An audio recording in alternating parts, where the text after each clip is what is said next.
right. I think since things have quieted down, well, might as well get started. Welcome to the Woodrow Wilson Center. I'm Christian Osterman. I direct the History and Public Policy Program and European Studies here at the Center, and it's a great pleasure to welcome all of you to our institution. Many of you are familiar with the Center. Center is, of course, the nation's memorial to President Woodrow Wilson and tries to provide a nonpartisan forum for dialogue on important public policy issues, including the historical context to these public policy issues, often overlooked in this town. And so it's very appropriate that today we are discussing an important and controversial historical figure at this conference on moles, defectors, and deceptions, James Angleton, and his influence on U.S. counterintelligence. We greatly appreciate the huge response we received for this meeting. Here at the Center, Bruce Hoffman, our partner in crime, will talk, I'm sure, briefly about the Georgetown partner. Here at the Center, of course, as part of the History and Public Policy Program, we have for the last 20-some years run a project, the Cold War International History Project, that many of you are familiar with. It is the, in many ways, leading international research group on new documentation on Cold War international history and recent international history. Really, we publish collect, translate, publish documents from the former Soviet communist world archives. We now do a lot of work, especially in Asian archives, and moving slowly into the Middle East, and have over the years focused every now and then on intelligence issues. And we're delighted to be co-hosting here at the Wilson Center this event. I should add that the History and Public Policy Program is one of your Wilson Center hosts. The other one is Rob Litwack's Division of International Security Studies.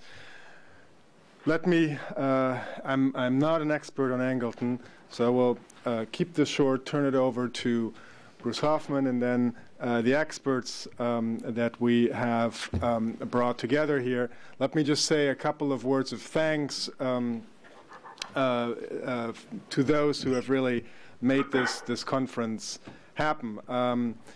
First and foremost, Professor Bruce Hoffman from Georgetown University Center for Security Studies, who has been really the spiritus rector behind this this event. I'd like to thank, and in particular, the George T. Calaris Intelligence Studies Fund at Georgetown that really helps to make this conference possible. And we greatly, Bruce, appreciate the cooperation. It's part of a long-standing cooperation between the Center and Georgetown on a number of important public policy issues.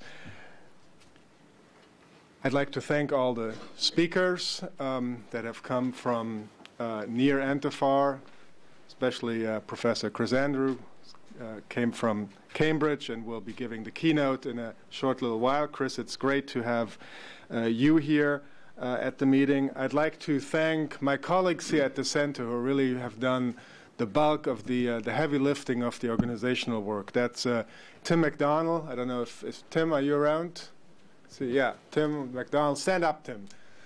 Tim McDonald in the back, who's really done been the leadership on the organization here, but also my colleague Alison Lilakov, who's handling some of the technology here, and our very talented and dedicated interns, Hannah Monroe-Morse. Hannah, where are you?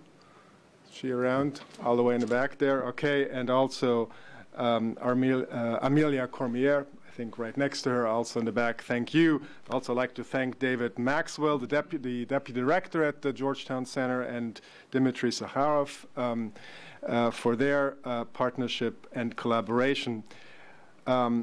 That's all I have. For now, I'll be chairing the first panel on Angleton from the inside, looking at Angleton through the eyes and the testimony from some of the eyewitnesses and his contemporaries. Then we'll have the keynote later on this morning, and after lunch we'll be looking at Angleton from a broader scholarly and longue-durée view.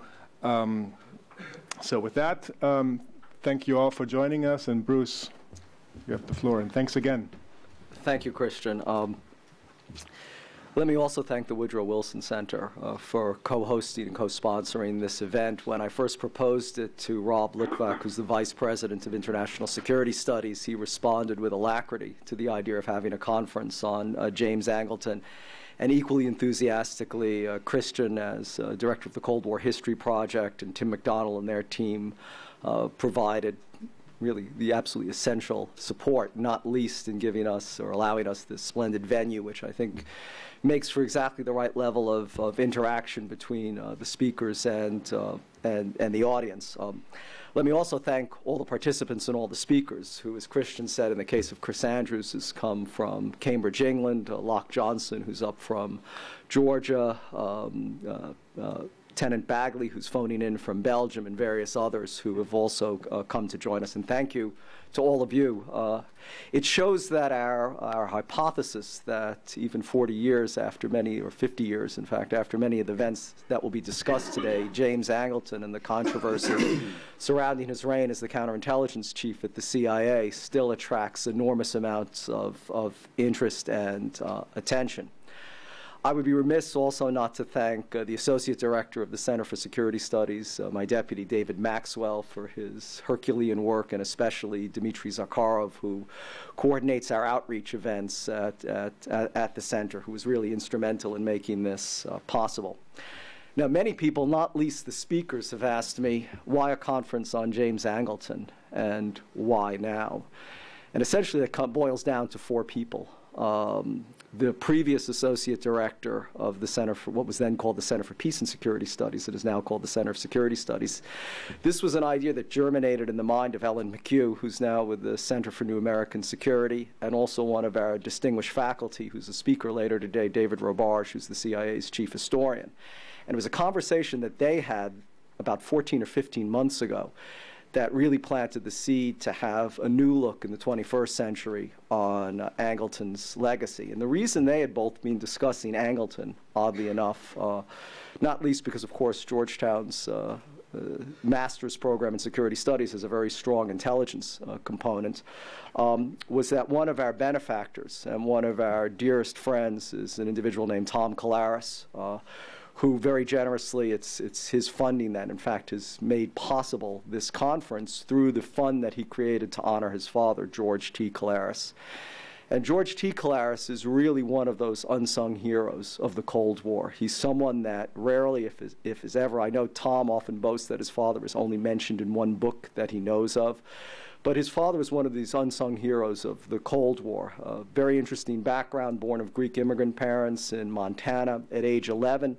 His mother took him back to Greece. Unfortunately, World War II started shortly afterwards, and he remained in Greece throughout the war under false papers, avoiding internment by the Nazis. Subsequently, George Collaris in 1952 joined the Central Intelligence Agency, where he spent not the entirety, but at least 2 decades of his career in the clandestine services. He served in Greece, Indonesia, Laos, the Philippines, and Brazil.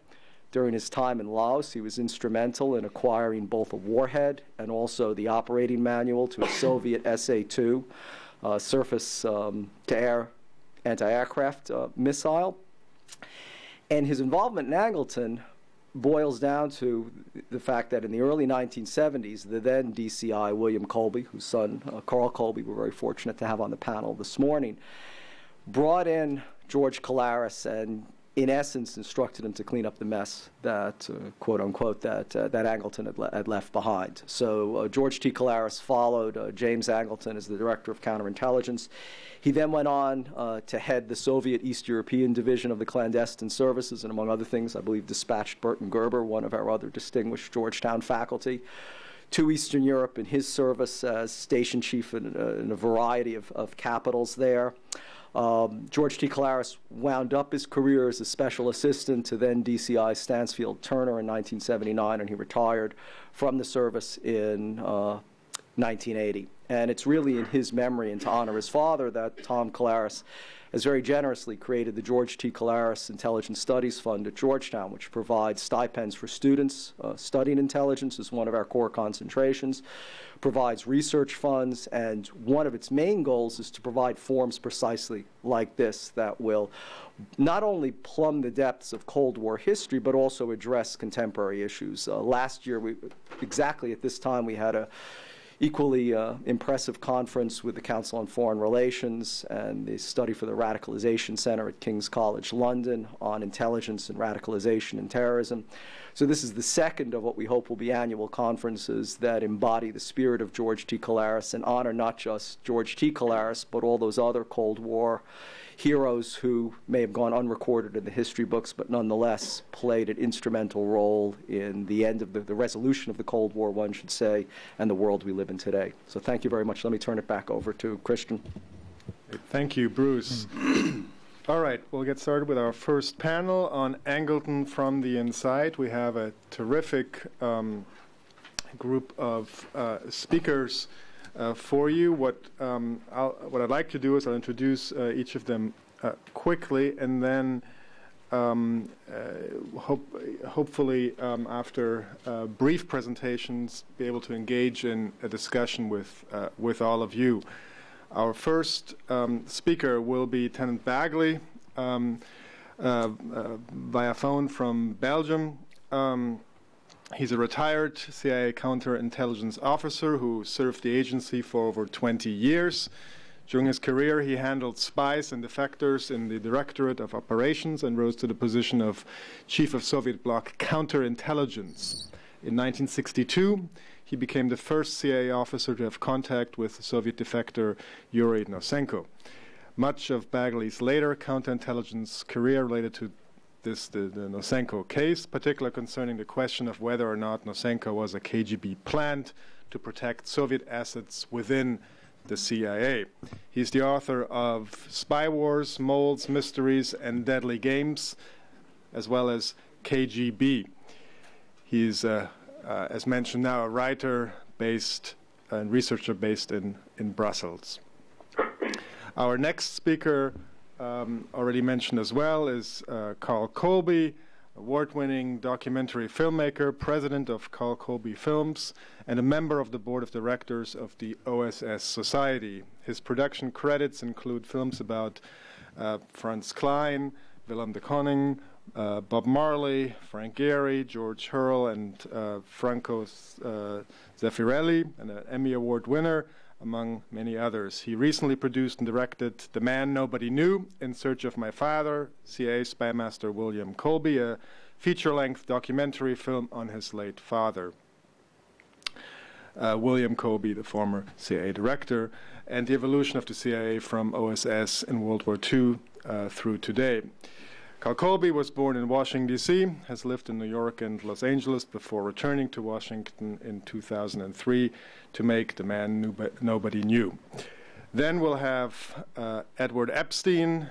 Then we'll hear from Edward Epstein, an investigative journalist and author. He has written 14 books, including a number on topics related to intelligence and counterintelligence. These include The Warren Commission and the Establishment of Truth, Cartel Deception, the Invisible War between KGB and the CIA, The Assassination Chronicles, The Secret History of Armand Hammer and Legend, The Secret World of Lee Harvey Oswald. He is currently working on a book on the 9/11 Commission, and he studied at both Cornell and Harvard, from where he received his PhD.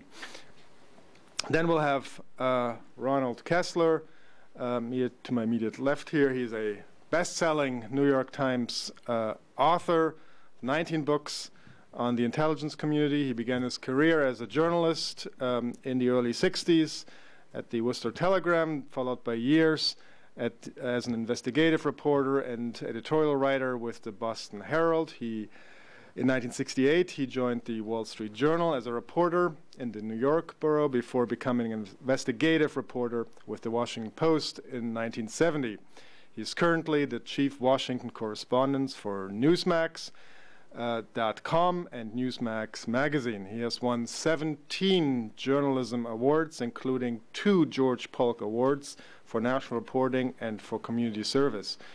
He's also won the Robert Novak Journalist of the Year Award, the American Political Science Association's Public Affairs Reporting Award, the Associated Press Civilian Brown Memorial Award, and the Washingtonian Magazine's Washington of the Year Award. Finally, Barry Broyden, who has worked for the CIA for over 4 decades in various capacities, last serving as Associate Deputy Director of Operations for Counterintelligence. Formerly, he served 3 years at the U.S. Air Force, taught as a CIA officer in residence at the Joint Military Intelligence College, and contributed to various articles for the LA Times and CBS News. He wrote an extensive article for studies in intelligence entitled Tolkachev, a worthy successor to Penkovsky, which was later made available to the public. He currently teaches counterintelligence at a Directorate of Operations Training facility. With that, I'd like to turn it over to our guest over the phone, Lieutenant Bagley. Mr. Bagley, you have the floor. Thank you very much. Can you hear me properly? Yes. Good. I'd first like to express my admiration for the Wilson and Georgetown Centers for sponsoring this discussion. They know the subject has been tackled before. I think especially of the working group on intelligence reform back in 1994 that assembled the memories and insights of veterans like William Hood, James Nolan, and Sam Halpern. And I also think of the valiant research efforts by agency historian David Robards. But by raising the subject again today, our sponsors are reminding everyone that the historical truth still eludes us. It's still far too early to close the book and draw any long-term conclusions. The matters we're discussing, and I've learned this also from my experiences since the Cold War in dealing with people from the East, former enemies, these matters of moles and deceptions in the Cold War are still blanketed under layers of secrecy, both East and West. And so as the memories fade out with the passing years, the danger grows that the story as it stands today, flawed and incomplete, I think, might come to be accepted as serious history. The Georgetown and Wilson Centers, as part of their admirable efforts to get the history of the Cold War right, are holding the door open that might have quietly swung shut. I salute them for it.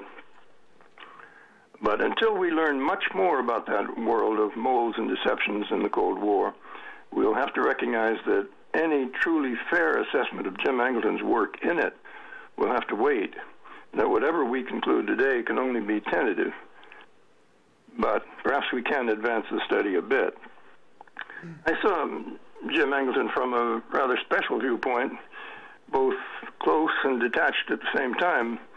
Close because over many years we exchanged our thoughts about moles and defectors and deceptions, and because we were friends and remained so until his death. But detached, too, because he and I worked in separate parts of the clandestine services, I in proactive operations against the Soviet bloc, he in his CI staff capacity, a more defensive position. I never owed him subservience or approval, and in fact we had some hefty disagreements. So why should we today, trying to get history right, still care about Jim Angleton? It's not just because he shaped and dominated American counterintelligence for much of the Cold War. No, I think the historian's interest lies more in the fact that having been so long in that central position, Angleton became a symbol, practically the personification of American counterintelligence. And as a result, criticism of him as a professional has a wide fallout.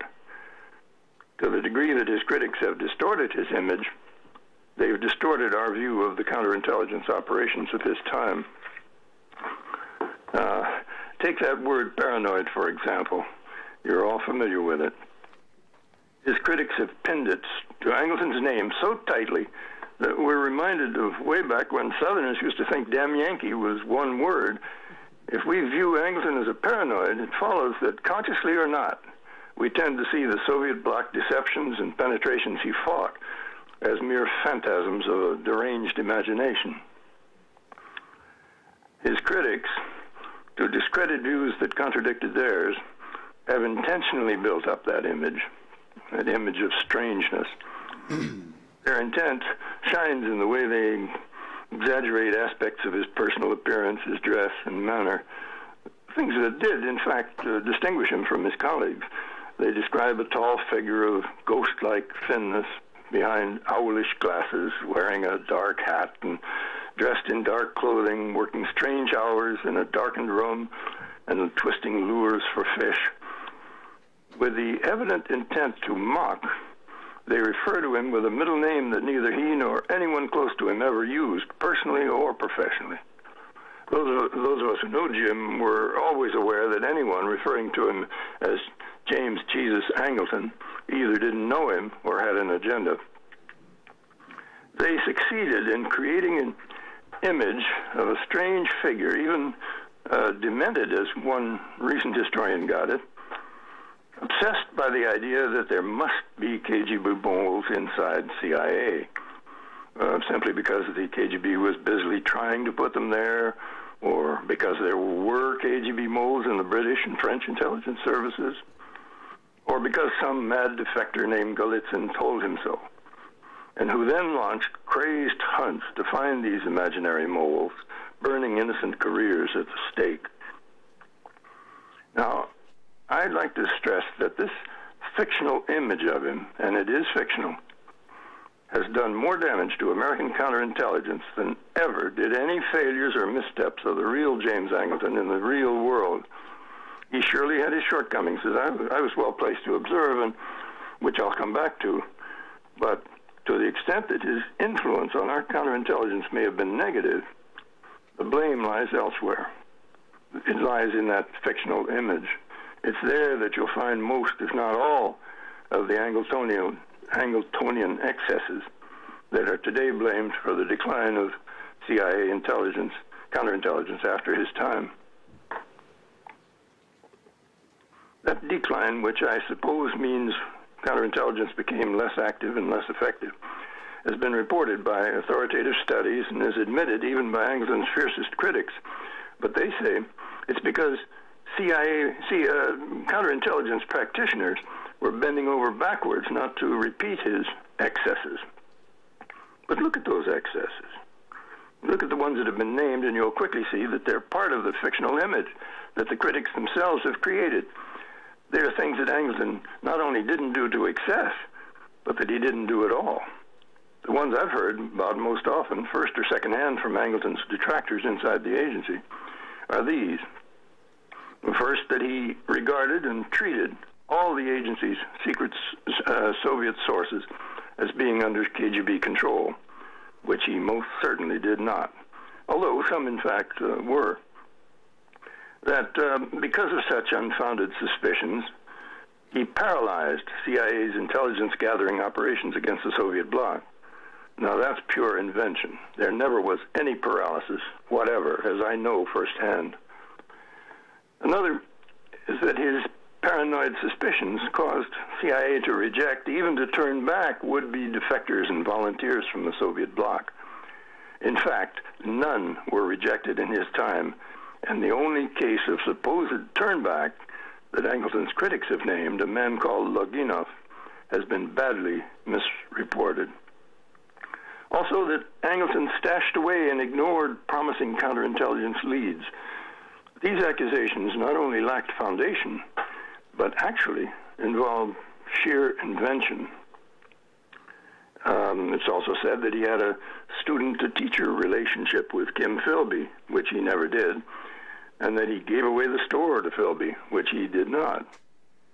Also, that he got his ideas of KGB penetrations from the defector Golitsyn, also labeled paranoid, which he did not. and other excesses which Angleton wasn't even in a position to commit. While we can't deal with all the cases and aspects of Angleton's time, I would like to say a few words about his so-called mole hunts. Calling investigations mole hunts invites ridicule of an indispensable part of counterintelligence work. This ridicule seems to have caused within CIA an aversion to examining one's suspicions for fear of being accused of paranoia. Suspicion itself came to be sneered at as sick think. This is said to have turned some people off counterintelligence as a job choice and created a general feeling that counterintelligence work was not much needed, until that shocking wake-up call in the mid-1980s when the Soviets arrested all CIA's sources inside the Soviet intelligence services. In the real world, Angleton's work was never based on theory, paranoid or other. Each of the investigations that his CI staff undertook, in conjunction with the CIA's Office of Security when it involved staff personnel, was pursuing a specific lead or indication. Whether valid or not was to be determined. But that was their job, and not to do it would have been shameful and dangerous negligence. Were the particular mole hunts of his time really justified?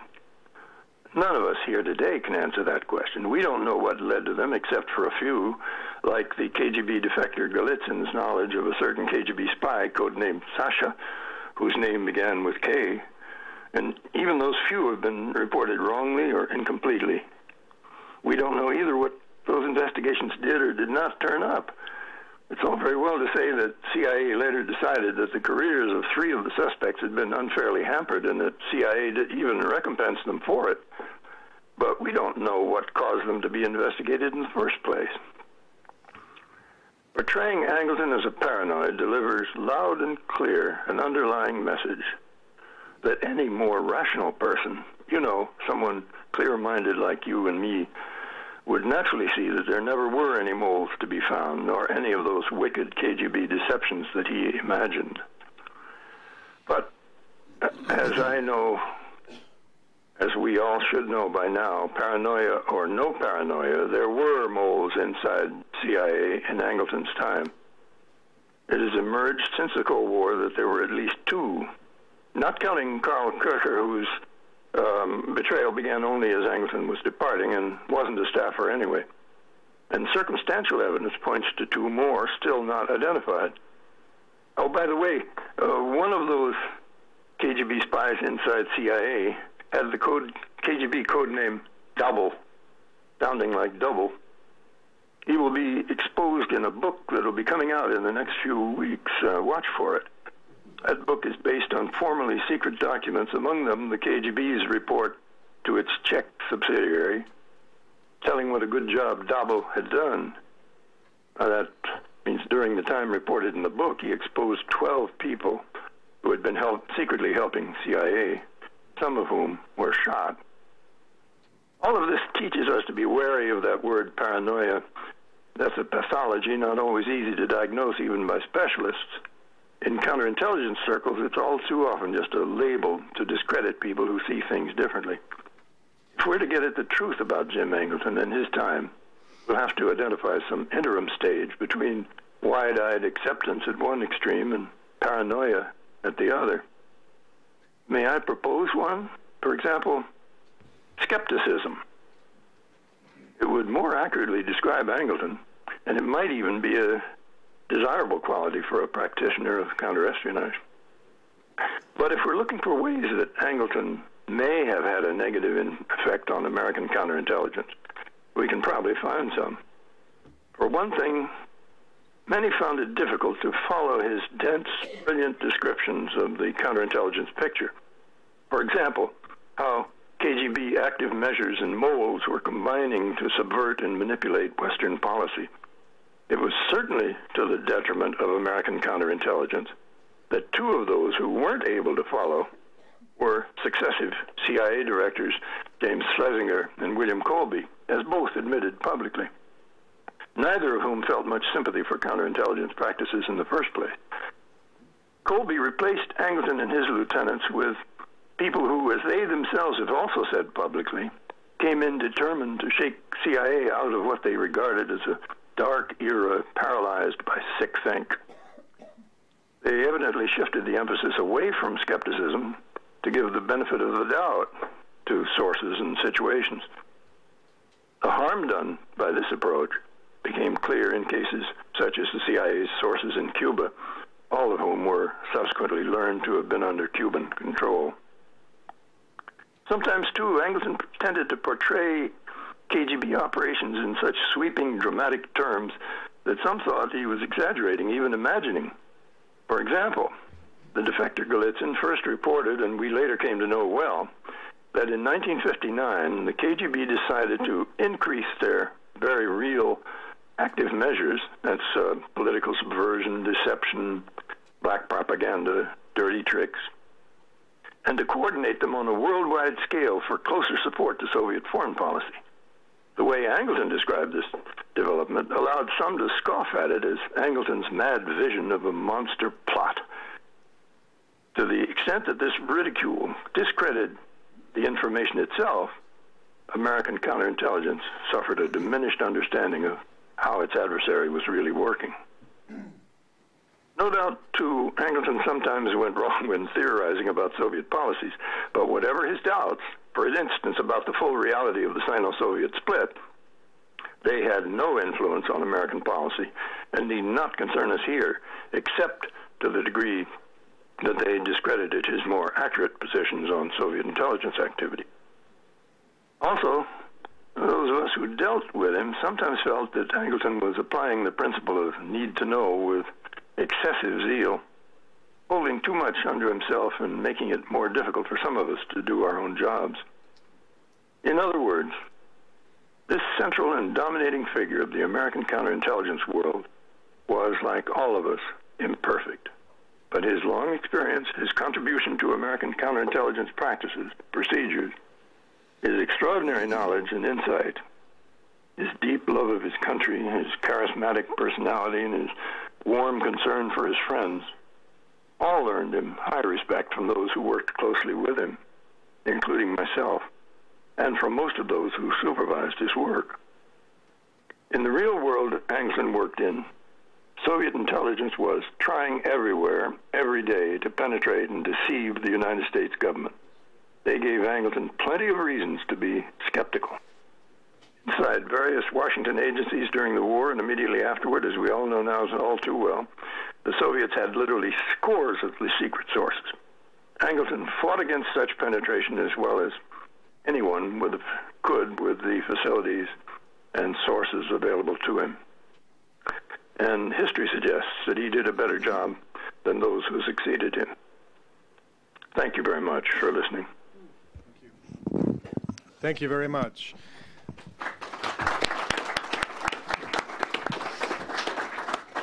Turn to Carl Colby.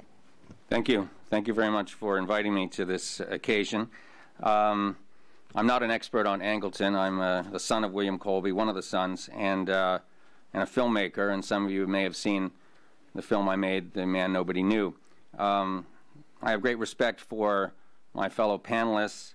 I, like Mr. Bagley, of course, I only worked at the CIA for a couple of summers moving the mail cart around. So I don't have any special access or secrets to divulge. But and there are a number of people on this panel who I highly respect. Christopher Andrew, of course, David Wise, who I interviewed for the film, David Robarge, very thoughtful and very incisive thinker, John Prados, who was extremely helpful to me in the making of the film, and Oleg Kalugin, who's in the film and who's a wonderful person and offers terrific insights from the other side. I'd like to talk a little bit about Angleton really in terms of, let's say, comparative biography. I'm not an expert on Angleton, but I know a thing or two about my father. Maybe to start the story, if you wouldn't mind, a little levity, but there used to be a bar on M Street called Charing Cross. And in the 70s, I would go in there once in a while, after work, of course, or after school. And one time I went up to the bar, and there was a sort of attractive-looking, lean, sort of tall girl. So I started talking to her, chatting her up. And slowly but surely, we both sort of realized that we knew who we were. It was one of Angleton's daughters. And I never forget how I thought, did she know about me 10 minutes ago? Or is it just now when I discovered who she was? And it's very much in her character. And of course, I never saw her again. That wouldn't have been an approved relationship in the family. So maybe to indulge in this comparative biography, I really think that in some ways, not to be too stark, but my father and James Angleton were really polar opposites, who were probably most closely linked in the 1950s when they both served in Italy and had relationships with various political operatives, etc., in Italy. Of course, they were both OSS, but they were very different OSS. Angleton, in my mind, of course, was the scholar, an intellectual, a great appreciator of poetry and fine literature. The intricacies, the complexities. I could see him probably poring through Milton or Gerard Manley Hopkins or certainly T.S. Eliot. We're familiar with that. My father was not that scholar. He was a full scholarship at Princeton, very bright, but in his OSS application, or in his form I saw not long ago, under motivation was written, wants action. So here's the contrast. One is a rich, well-born, his father ran National Cash Register Company, I believe, Angleton, and my father's father was an Army officer, and not too successful. As a matter of fact, he had gotten involved in a sort of messy situation down in Fort Benning when there was an incident in which a white officer and his wife or girlfriend was walking along a planked area, sort of a sidewalk, and an African-American soldier was walking the other way, and he ordered the African-American off the planked sidewalk so he could pass, and he ended up killing him. And then he was acquitted. This white officer was acquitted of this, and my grandfather wrote an article for The Nation magazine about this outrage, because he was the press officer at Fort Benning. Well, that didn't help his career. My father was a Catholic Army brat, and as opposed to, let's say, Angleton, who I could imagine listening to Brahms or Schubert, my father's music was the 1812 Overture, and liked reciting what happened at the charge of the Light Brigade. And as I said in my film, the 600 rush into this valley. And I used to say, yeah, it's like a suicide mission. And he would say, yeah, but the glory of it all. This is a very different mindset. Angleton, of course, is quoted as saying, being really living in a wilderness of mirrors. Whereas my father's favorite expression was march towards the sound of the guns. Get into the action. If there's a battle going on, go to it. So this is a very different mindset. And regardless of the title of my film, The Man Nobody Knew, I did know a thing or two about my father, because he taught me to observe, to see things. I would actually remember as a boy, we'd be in Saigon, and he would say, what do you see across the street? And I'd say, well, just, a pedicab and bicycle shop. And he goes, look a little closer. And I would see perhaps somebody standing there waiting for something, and then someone else nervously sort of darting in and out of a building. And I'd say, well, I do see something. And why is that man doing this? He says, you're beginning to see. It's as if he taught me to observe the movement of the spirits in a person. And that's a quote from John Langan, who in my film also, in a sense, obliquely refers to my father as very similar to a Jesuit who listens, who does not impose his view upon the world, but listens to others and tries to create solutions out of what they're doing. So you could obviously see that in my father's activity towards, in CIA with, let's say, the pacification program and obviously the Phoenix program. whereas Angleton is not in the field. He's not taking fire.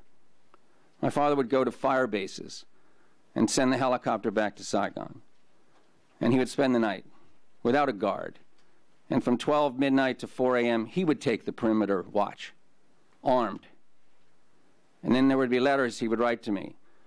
A few paragraphs on Georgetown and how's it going with your studies, and then, well, incoming fire. I'll have to write a little bit later. So it always colored me that this man was elevated eventually to be director of the CIA, but he had seen action. And he had to deal with people here, and especially in this town, like Cheney, Rumsfeld, Kissinger, and others, who never made it to a fire base. And I feel that that has colored my opinion of him. At the same time, I think there's a tragic element to that, which I'll get to. I think the common theme that I could pull from this is the theme of really betrayal. Both Angleton and my father were ultimately betrayed.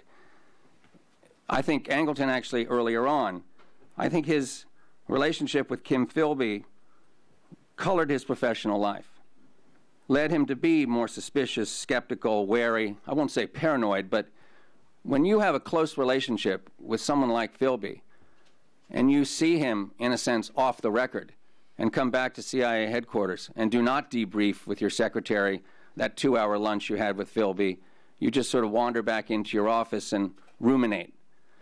And this was a massive deception. I would think if any of you would have, let's say, in your closest business relationship, someone who ultimately deceives you like that, our special relationship with the British, I think this colored him terribly. My father didn't suffer any sort of betrayal at that point, but he certainly, I feel, suffered a betrayal later. In 1975-76, when the White House would not support his testimony, his going to Congress, and offered him a poisonous choice. Either lie to the Congress and basically disobey the law, or go your own way, interpret the law as you see it, obey the Constitution, and you'll be hung out to dry.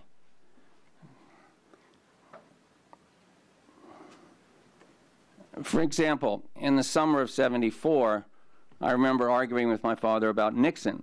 I said, he's a liar, he's a criminal, he should be impeached. And he said, don't talk that way about your president. It wasn't that he was loyal to Nixon personally. He needed a clear line of authority. He needed a true, authentic chain of command. And so, is this the man who I should respect and I should obey? And I think this is what led him, if you were to examine what happened in '75, '76, he really reverted back to being that 29-year-old lawyer from Columbia Law School at the Law Review, and Democratic Party activist, labor lawyer, and sided with the Constitution, or at least what he thought was the Constitution.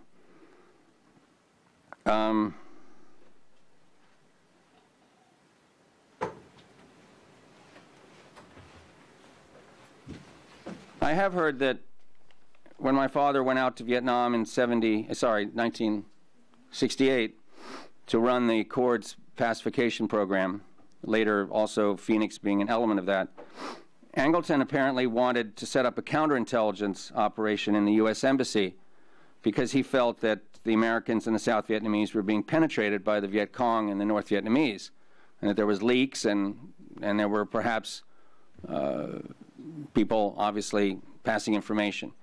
My father was very much against this because he frankly didn't want, well, he didn't want Angleton in his rice bowl. You know, he didn't want him out sort of running the show and determining who he should trust and who he shouldn't trust. And so this counterintelligence operation never really flowered in Saigon. But so this was really a turf battle between Angleton and my father, which my father won. But it's very interesting. I really find that my father was the counterinsurgent sort of Jedburgh all of his life, very much colored, as John knows, from his experiences in Norway and France. Whereas Angleton was really the consummate Cold Warrior, didn't engage in the micro, very different perception of the CIA than perhaps what exists today. Obviously, the CIA is involved in covert action and counterintelligence, etc., but the extent to which the agency was involved in counterinsurgency in the mid-'60s and later '60s, and now is quite striking. I mean, war in Laos, all of what was going on in Vietnam, all really entrusted to several people like Bob Myers, my father, a few others who, they're in their mid-40s, and hundreds of millions of dollars are being spent in this direction. It's quite breathtaking, really, to think that there was such an ascendant CIA and such an expansive CIA, and the covert action, it was beyond covert action. It was secret wars, extensive secret wars. I think to get an insight into Angleton and also my father, you might also look at what was the state of the world in '74, '75, when my father finally let go, in a sense, or fired Angleton, and then he later would be fired himself a year or so later. Maybe Angleton had legitimate reasons for alarm. Saigon was falling, and so was Cambodia and Laos. There were 30,000 Cuban troops in Angola. Latin and South America and the Caribbean were rapidly being radicalized. The Russians were on the ascendancy around the world. And obviously, the Europeans hated us. They vilified us. We were Phoenix. We were Vietnam. We were imperialists. And frankly, that taint, that stain has never really been rubbed out. I feel the Europeans still feel that way. I'll never forget, I was in Milan in the late '70s. I remember I was talking to some young woman about North Korea. And she said, North Korea is an ideal state. She was telling me how fantastic North Korea was. Everyone's unified and they're all working to a common purpose. It's like our great communist movements here in Italy. I thought, what the hell are you talking about? But this was really a given among certainly liberal and circles and radical circles in Europe, and frankly, most everybody was at least a socialist then. I mean, very few people you would meet were conservative in Europe in the late '70s. I think my father was an eternal optimist. He was the OSS paratrooper, the Norso Jedburgh.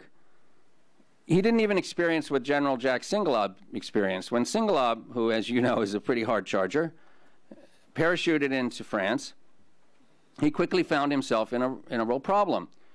He had the Free French demanding the materiel and the weaponry be given to them and the monies. But here the communist French were battling for that same materiel. So he had to make a decision. Here's this young Californian, hot-rodding kind of Jedburgh, the ultimate operator, and he's having to decide. And then suddenly, an element of a Panzer division is coming up the road. And he had to take charge. He's only 23 years old, and tells them to stop. Let's get together and fight the French together. But my father never really had that experience. He had really what he felt is he was protecting oppressed people, like in Norway, who 99% of the people obviously hated the Germans. So it's quite simple, and I think that colored him from then on.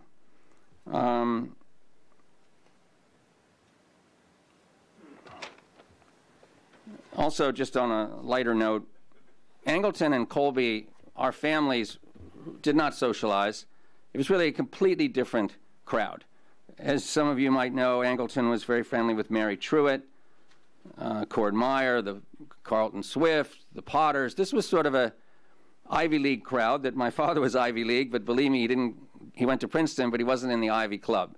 It was a very different world, and it still remains that way. Even though I knew the Truitt girls very well, I would see this, and they would look at me with suspicion, their parents.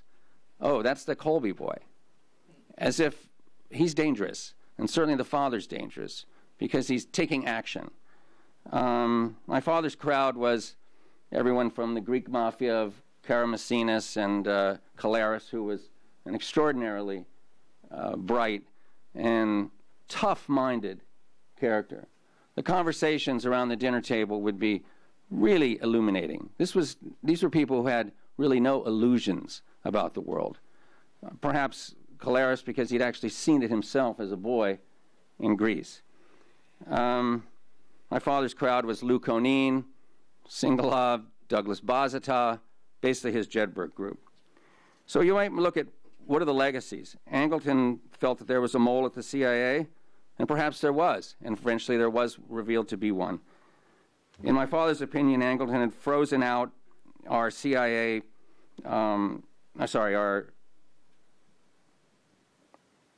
he froze out our ability to really conduct counterintelligence in the 70s. He was so worried about looking for the mole that nothing got done. My father actually told me at one point, when I said, oh, I see Angleton has been fired, he said, we're frozen solid. We have done no operations of any merit. Everyone's under suspicion. And then, as many of you know, many people were fired. Many veteran officers fired. They were under suspicion, out the door. I think they both saw, though, a very dark, cruel, disorderly, and harsh world. But Angleton really sealed the door shut. To save the agency and to save us, he sealed the door shut. My father was the opposite. He would open it up. His tragedy, frankly, like Bob Myers and Tom McCoy once told to me, both at the same time, simultaneously, when I asked them about what's the key to my father, they said the tragedy is that he believed. He believed in the cause. He believed he could turn people. He would rather it be messy in here, but he'll get you. He'll turn you. He'll work on you, just like he did with the VC, turning them around in the PRUs and getting them to fight for the South Vietnamese in the Phoenix program. A very cold, calculating, but a very optimistic and perhaps naive view of the world. But it worked. That program worked, like it or not. I would say if you said, where are we now? My father would be the glass is half full. He would say CIA is in its ascendancy. It's completely legitimate. Look at who's the head of it. Petraeus, and look at the crowd who is in power now. Veteran counterinsurgents, in a sense. General McMaster, Admiral McRaven, General John Allen, a protege of my father's, Eric Olson, John Mattis, all cut from the Colby cloth. I'm not trying to exaggerate, but what war are they fighting? William Westmoreland's war or Abrams's war? You tell me. He probably wouldn't have gone into Iraq or Afghanistan with a heavy fist, but he certainly would have gone into Afghanistan. So maybe in the end and what would Angleton have seen? I think he would see enemies everywhere. And perhaps he's right. He would look a lot more askance at China. He would see a resurgent Russia. He'd be very worried, as I think we should perhaps be worried about China. What are their intentions? Are they penetrating our software designs, etc.? Most likely. And then as a final little note, it's kind of a sour thing to do, but I just can't help it. Who are my father's descendants? His progeny. Who are we? Who are we Colbys? Well, there's an international banker. There's an attorney at the Department of Justice who does investigations down the street. There's me. There's my son, a U.S. Marine officer. There's an analyst who works on nuclear disarmament. And there's an educational consultant. And Angleton's daughters, they're both Sikhs living the high life in a temple complex in Santa Fe. All right. Thank you. Thank you very much for this personal and comparative perspective. We now turn to Edward Epstein. Thank you very much for having me. I think it's astounding that there's a conference on Jim Angleton, who retired or was forced to retire in 1975. And I think it's a very important event. I knew Angleton soon after he left the CIA. I had 80 meetings with him over a span of 10 years. Met him everywhere from the Army-Navy Club here in Washington to New York City, to his home in Tucson, to orchid houses in Maryland. Our discussions, I can't calculate how many hours they ran, were about a single problem. And that's the problem I want to discuss. The vulnerability of intelligence. That was the concept that shaped many of my own ideas. I wrote 3 books, largely based on Angleton. One was called Legend, The Secret World of Lee Harvey Oswald, which concerned an Asenko case, which Tenant Bagley can tell us more about, as he knows more about it than anyone in the world. I wrote a book called Deception, where the quote on this brochure, the state of the mind and the mind of the state, comes from. And the last book I wrote just last year called Angleton, Was He Right? And that book is available still on Amazon. Now, when I say, was Angleton right? The question I should get back is, right about what? And I mean, he was not right about everything, or even most things. But one thing he was right about was the vulnerability of intelligence. And he has been proven right by 2 cases. One, both of which everyone in this room knows, the Hansen case in the FBI and the Ames case in the CIA. His idea, and we have to get the whole concept here, was that an intelligence service, not just the CIA or the FBI, but the KGB or MI5 or MI6, any intelligence service, was vulnerable to being manipulated if 2 circumstances were achieved. One circumstance was, of course, that someone had to plant a agent in their midst to provide feedback, a mole. The term actually comes, I think, from Le Carré, but anyhow. The feedback, the plant, the mole, the double agent, has to be in a position where he can feed back information so that when they provide disinformation, and it's very easy to provide disinformation. It can be a diplomat talking to another diplomat at a party. It could be in the newspapers. It can be through almost any intelligence channel. It could be speaking over a telephone. They didn't have cell phones in those days. A telephone that one knows is compromised. Okay, it's easy to spread disinformation and coordinate it. Everyone knows how to do it.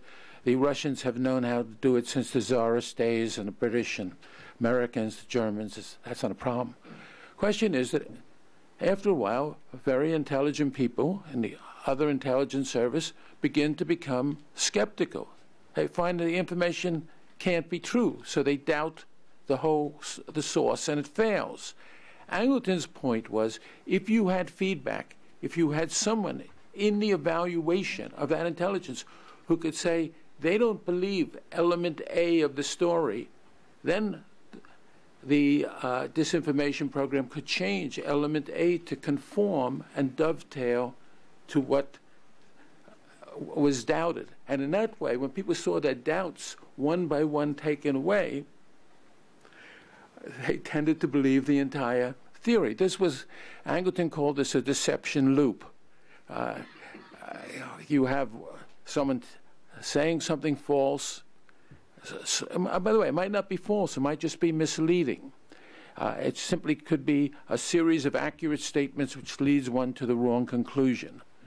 And someone else saying they don't believe this part of it, and then that statement is constantly changed.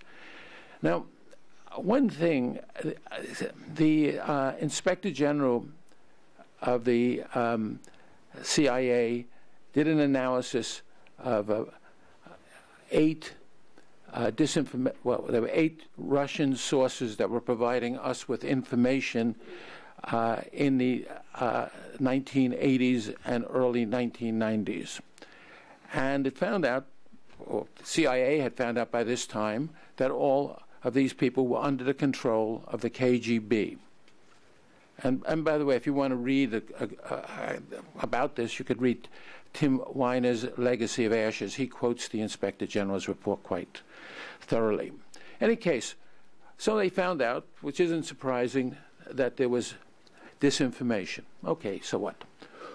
It was also being passed up to the President, the Secretary of Defense, and the National Security Advisor in these blue-bound volumes that were for their eyes only. Okay, that happens. But here was the amazing thing. when the CIA discovered that the sources they were relying on for this information and mixing it in with the rest of the information, when they found out that they were probably or certainly under KGB control, they did not stop this information.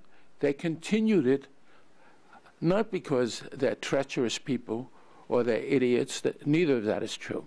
It's because in any bureaucracy, you're very concerned about destroying your own reputation and destroying something that you spent years and years building. And this is a form of institutional arrogance.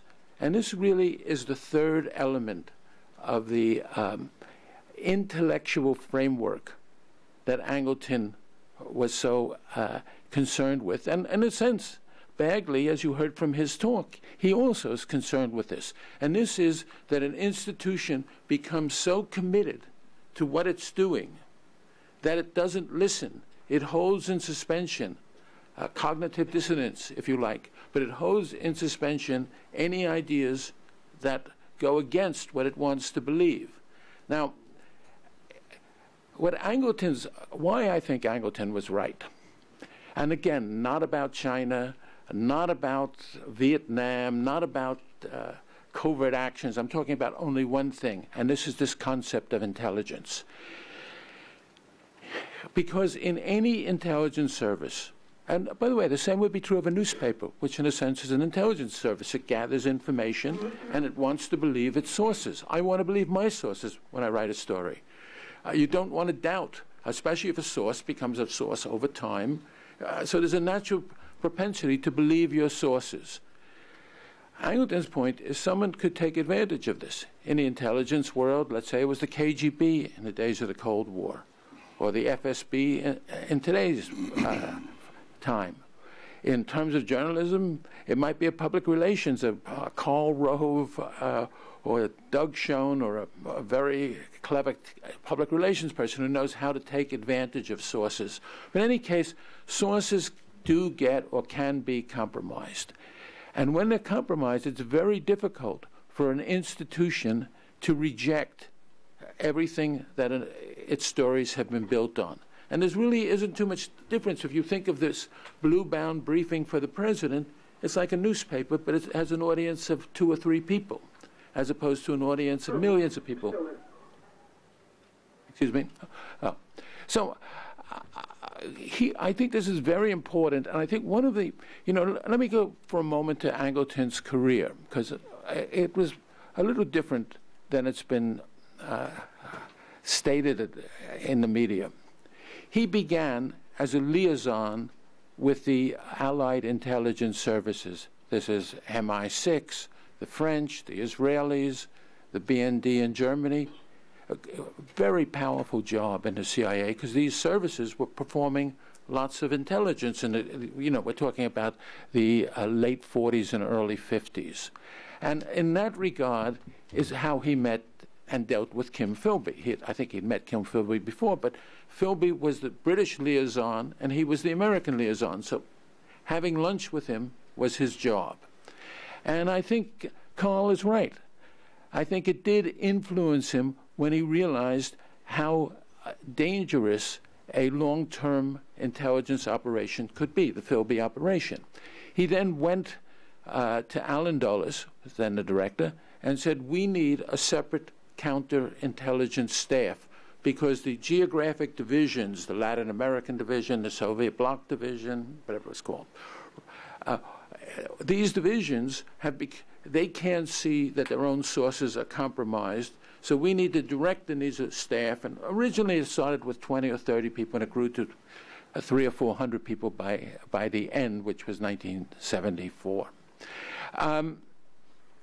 The main job of Angleton and his staff was giving the bona fides to a source. The divisions would recruit a source, whether it was in Europe or Vietnam or wherever. They would do whatever they would use their own methods, polygraph or whatever. But then Angleton's staff would look at it in the larger picture and say, we will not give this person bona fides. If they didn't, it meant the information that came from him was labeled from a source whose bona fides have not yet been established, which of course would lead some people, including Colby, to believe that the intelligence is being paralyzed because with this label, they weren't able to count on the people, as Carl well described it, that they believed in. So there was great friction and animosity by the time he was forced out in 1974, 1975. I think that Bagley is correct that the mythology that has grown since has been largely fed by people who have an agenda, and that agenda was converting the CIA. The CIA was always two organizations in one. One was covert action. This is what Colby was involved in. They fought. They were in action. They had guns. They parachuted in. They set off bombs. They financed liberation groups. They did coups d'etats. The other group was basically doing human intelligence. I mean, we didn't get satellite intelligence. We had electronic intelligence. But that's what this... And Angleton was in this second group. In a huge battle in the CIA of which group should be the CIA. And the covert action people, I think, have won. I think the CIA now are flying drones, sitting in California or Nevada or wherever they are, and they're dropping bombs from drones. So I think the CIA has changed. But I think the loss, thank you, the loss is a very serious loss because we need to know the mind not only of our enemy, but of ourselves. We have to know where we're being manipulated and we are vulnerable. And as much as people now can ridicule Angleton, not necessarily on the basis of any truths, but opinion, the disservice is that we no longer think of ourselves as invulnerable. And when one thinks of themselves as invulnerable, at that... Everybody, I can assure you, in the FBI and the CIA today, consider James Angleton to be a menace, someone who actually never caught a spy, who really was a nutcase, paranoid, constantly weaving conspiracy theories, and ultimately paralyzing intelligence gathering against the Soviet bloc when intelligence was most needed. I'll give you just a quick personal anecdote, which tells you a lot, I think. I interviewed Angleton at his Northern Virginia home in April 1987, a month before he died. And I had just spent 5 days in Prague with my wife, Pam, interviewing Karl Kosher, who was mentioned earlier by Pete Bagley as the mole who really was there. It wasn't an imaginary mole, but during Angleton's tenure, he operated. He was a high-level intelligence officer, Czech intelligence, but reporting directly to the KGB, compromised Adolf Tolkachev, one of the top assets that the CIA had at the time. His intelligence was so important that his reports were circulated to U.S. presidents. When Tolkachev was arrested by the KGB, he said, I'll give you a confession, but could you give me my Mont Blanc pen at my apartment? They did, and the CIA had concealed a cyanide pill in there. He took the pill and died, so he committed suicide. He was, therefore, one of the most important assets that the CIA has had. So here was a real mole, and you would think that anybody in this business would be a little interested in finding out what he had said during 5 days of interviews in Prague. And by the way, one of Kosher's methods of collecting intelligence was going to sex orgies with his gorgeous wife, Hannah, where other CIA people and White House people and Pentagon people also went. And, of course, they were implicitly compromised by going to these orgies and, therefore, would give information to kosher as well. By the way, I brought my wife Pam along for the interviews to make sure I didn't go to any orgies. But Angleton was not interested whatsoever. Here was the mold he was looking for. Did not want to hear about it. Did not ask any questions about it. Just showed me his orchids and puffed a lot of cigarette smoke. He was a chain smoker of Virginia Slims. He was a very heavy drinker, and that was the end of it.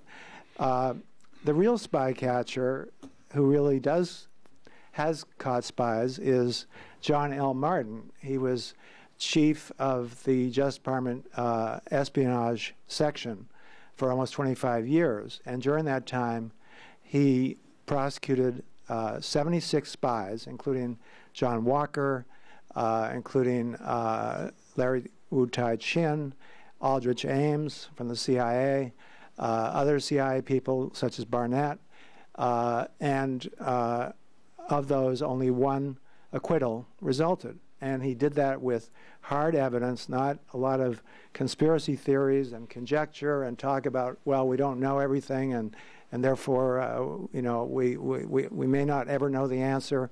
And by the way, we do know the answer in many respects now because of course now we have KGB defectors such as Oleg Kalugin, Viktor Cherkashin, who wrote a book and described how foolish Angleton was to have paralyzed CIA operations against the KGB. And Martin did this without any cases being overturned on appeal, without ever being accused of any unethical conduct. And he describes Angleton as a nutcase. In my books, I've quoted John Martin. Recently, he gave me an additional tidbit, which was that he had an encounter with Angleton.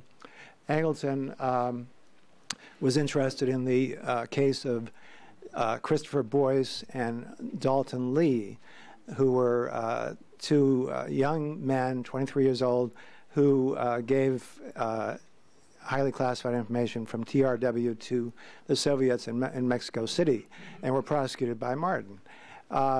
And their whole thing was drugs. They wanted to buy drugs, and this was a way to get money to buy drugs.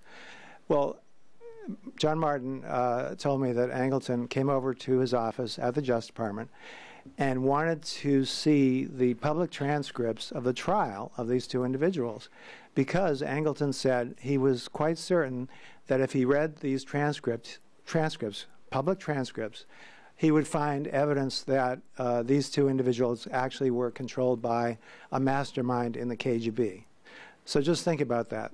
Here's the head of Justice Department espionage being visited by Angleton, saying that he thinks that these public transcripts are going to demonstrate that these two individuals were controlled by the KGB. How foolish can that be? How incredibly foolish. In my books, I quote a number of the most distinguished CIA people who went up against the Soviet threat, such as Richard Stoltz, William Donnelly, Rolf Kingsley, as saying that Angleton was a menace, that they were simply prevented from developing assets in the Soviet Union because of Angleton, because of his theories, because everybody was afraid of making a misstep that Angleton would pounce upon, and therefore ultimately Angleton was extremely dangerous to our efforts to uncover what the Soviets were up to. In his book, Bob Gates described talking to James Schlesinger, the former DCI, and his assistant Sam Hoskinson. And Schlesinger told him that when Schlesinger came in, he wanted to know what Angleton was up to. So he sent Hoskinson in to find out. He saw Angleton in his office. The blinds were closed. Everything was dark. And Angleton was weaving these conspiracy theories. And ultimately, when Hoskinson expressed some skepticism, Angleton said that Schlesinger was a mole. He was KGB, and Hoskinson said, "Well, I'm going to have to tell Schlesinger that you said that," and Angleton said, "Well, then you're one of them." This is how incredible it was that we had this man for 20 years as chief of counterintelligence, never caught a spy, paralyzing operations, and when I reconsidered the idea for this conference, I realized that my initial reaction was wrong, as usual. That it really was a very important conference because it is important that history not be revisited, that we do examine his legacy, his approach, that we listen to the other side, to the defenders, to the revisionists, to hear what they have to say, so that this will never happen again.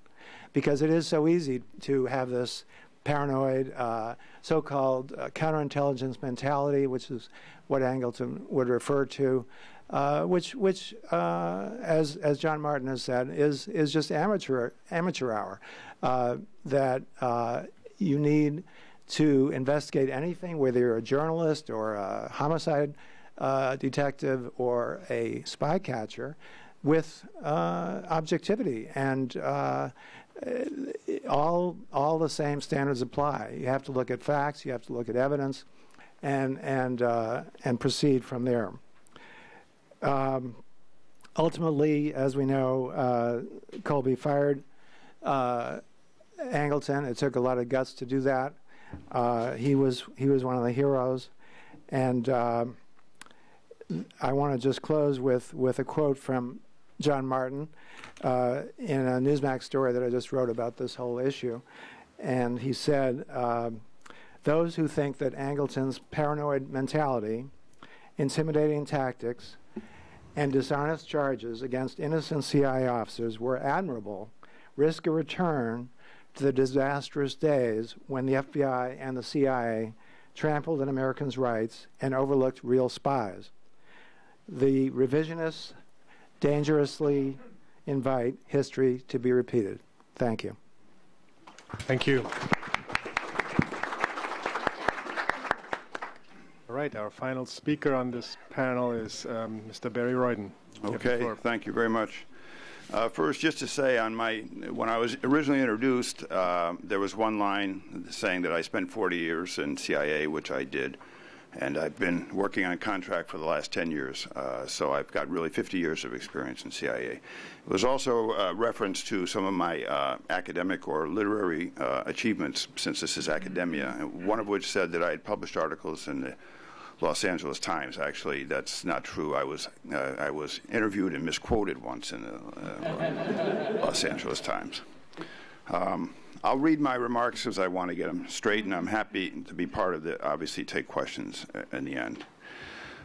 As chance would have it, I recently had the opportunity to review a series of internal CIA studies written shortly after Angleton's retirement from CIA in 1974. These studies were written by senior CIA officers who had either served in the counterintelligence staff with Angleton or who had worked in what was then the Soviet Eastern European Division of CIA. The authors comprehensively reviewed what Angleton and KGB defector Anatoly Golitsyn had referred to as the master plot, the thesis that the KGB was successfully running a highly compartmented strategic deception operation against the West, enabled by high-level penetrations of Western intelligence. The authors of these studies termed this the monster plot and concluded that there was no evidence to support this thesis. They judged that as a result of the personnel and operational decisions made based on Angleton's belief in the master plot, numerous CIA officers unfairly had their careers ruined because they had been falsely accused of being KGB agents. In addition, CIA's Soviet operational program had been critically damaged by the mistaken accusations that several important Soviet defectors and volunteers were under KGB control. How did this happen? There's no question but that Angleton was an experienced and talented counterintelligence officer. What then had led him to embrace the master plot thesis? I would cite three major factors, things that I've talked to Burton Gerber about, and he and I, Burton, who has many years in CIA and in Soviet operations, I think he and I agree very much on this. First, Angleton's exposure to the British double-cross program in World War II, in which the British, enabled by having broken the German Enigma code machine, were able to identify Germany's agents in Great Britain and then double them back against Germany, very successfully using them to feed disinformation to German intelligence. Angleton cited this history numerous times as proving that massive strategic deception operations were viable. Second was Angleton's knowledge of the Soviet trust operation, in which the KGB predecessor organization, the Cheka, secretly took control of the major monarchist opposition group shortly after the October 1917 revolution. And after luring into the movement most anti-Bolshevik elements, both inside and outside of the Soviet Union, as well as garnering support from Western European intelligence services, decapitated the organization. Angleton often cited the trust operation as an example of the Soviets' ability to carry out strategic deception. Finally, Angleton's experience with Kim Philby, which has been already discussed. Angleton worked closely with Philby from 1949 to 1951, when Philby was the Washington representative of the British SIS, and he shared many of CIA's Soviet secrets with him. Philby, who later rose to be the senior SIS officer working against the Soviets, was of course eventually unmasked as a longtime KGB agent, which I believe must have had a devastating impact on Angleton. He would have concluded that if the KGB could penetrate a highly capable and established Western intelligence service, such as the British SIS, they certainly would be able to penetrate the fledgling CIA. And of course, Angleton was well aware that OSS had been penetrated by the Soviets during World War II. The precipitating factor which launched the master plot thesis was the defection of KGB officer Anatoly Golitsyn in December 1961. It was Golitsyn who, after a period of time in the U.S., first described this purported KGB strategic deception operation, which he claimed was enabled by high-level KGB penetrations of CIA. It should be noted, however, that in the first 6 months or so after his defection, Golitsyn identified only one alleged penetration of CIA, the famous Sasha lead, which ultimately led to the identification of a CIA contract officer in Berlin named Igor Orlov as a KGB agent. It was only months later, after Angleton allowed Golitsyn to review the personnel files of a number of CIA Soviet experts, that Golitsyn claimed that there were as many as 6 KGB penetrations in CIA's Soviet Eastern European Division.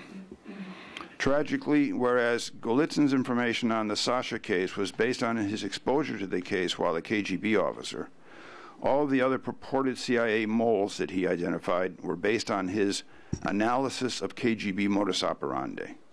The Sasha lead was the only Golitsyn lead that proved out. All the others were investigated by the FBI, and they were ultimately cleared of suspicion. The flaws in Golitsyn's postulations are obvious in hindsight. He asserted for years that the Sino-Soviet split was part of this KGB strategic deception, long after it was evident that the two countries saw each other as major rivals. Angleton and Golitsyn also held that the Soviet frictions with Eastern European allies such as Yugoslavia, Hungary, and Romania were largely KGB deceptions. He and Angleton insisted that Soviet defectors such as Yuri Nosenko and major CIA Soviet agents, and I should say CIA and British agents such as Oleg Penkovsky, were in fact KGB double agents.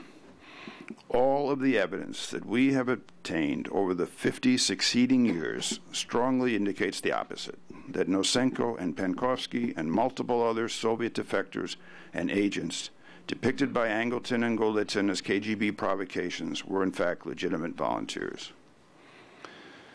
I would particularly stress a major flaw in Golitsyn's reasoning. He concluded that Nosenko was a KGB provocation when Nosenko reported that he had no knowledge of the major KGB strategic deception operation that Golitsyn had described.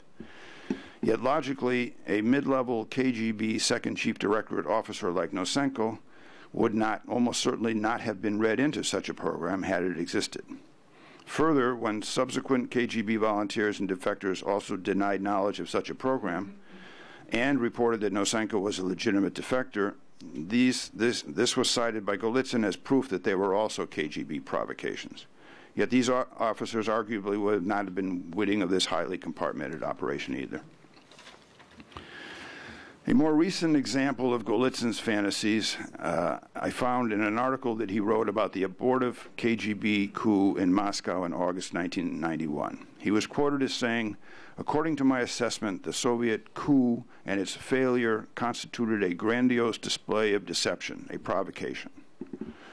Golitsyn and Angleton never stopped believing that almost everything that happened in the Soviet Union was stage managed by the KGB to deceive the West. Some will point out, and have pointed out today, that CIA and FBI have indeed been penetrated at high levels by the Russians through such traitors as Alder James and Robert Hansen, as support for Angleton's position. My answer to that is yes. Angleton was completely correct to conclude that the KGB would occasionally have success in penetrating U.S. intelligence. But his and Golitsyn's theories of KGB omniscience were sorely misplaced and caused great damage to U.S. intelligence operations. A final comment. No, Golitsyn was not a KGB deception agent sent to mislead CIA. He was instead a genuine volunteer who presented grandiose theories of KGB omniscience in order to secure special treatment as CIA's most important defector.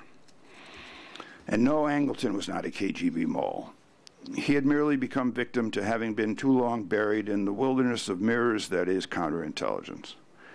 While it is important to have working-level officers with years of experience working in counterintelligence who can connect the counterintelligence dots, it is also important to ensure that senior counterintelligence officers are rotated regularly so that a healthy balance in operational judgment is maintained.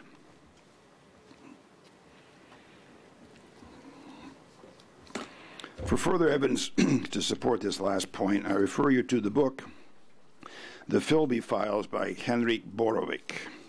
Borovic, who was given access to the KGB file on Philby in 1988, relates that in 1943, KGB CI expert Elena Mozhrishkaya, excuse me for my bad Russian, became convinced that Kim Philby was a double agent, who was in fact working for the British against the KGB.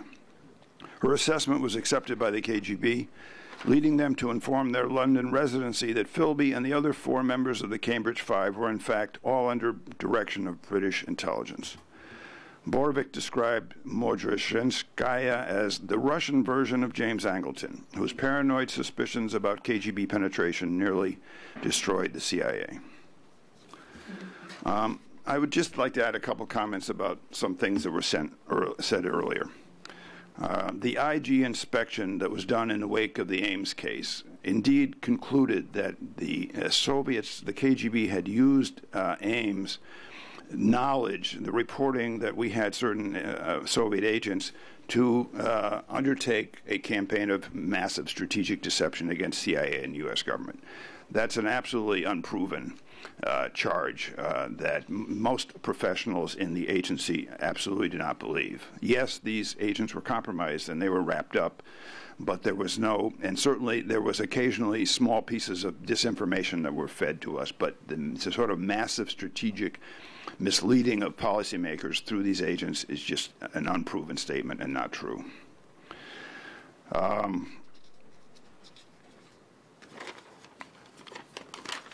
Karl Kuscher, who was described by Mr. Kessler as a high-level Czech intelligence officer. He was not a high-level Czech intelligence officer. He was an agent. He was recruited by the Czechs before I said he was a high-level translator. Okay, well, he was not a... You didn't say translator, actually, and we don't have high-level translators and low-level translators. We just have translators. He was high enough to compromise Tolkachev, one of the top And assets. actually, he didn't compromise Tolkachev. He compromised another agent named Olga Rodnik. But he did do damage. There's no doubt about that. He was a serious threat. And as far as I know, there were no CIA officers who attended the wife swap parties that Kuscher and his lovely wife Hannah did indeed stage. And finally, I would just say about John Martin, for whom I have the highest respect, that he has caught a lot of spies. He has actually not caught spies. He has prosecuted spies based on intelligence and information provided by CIA and FBI, which then he was able to build, or we were able to build cases that allowed him to prosecute spies. Thank you very much. Thank you.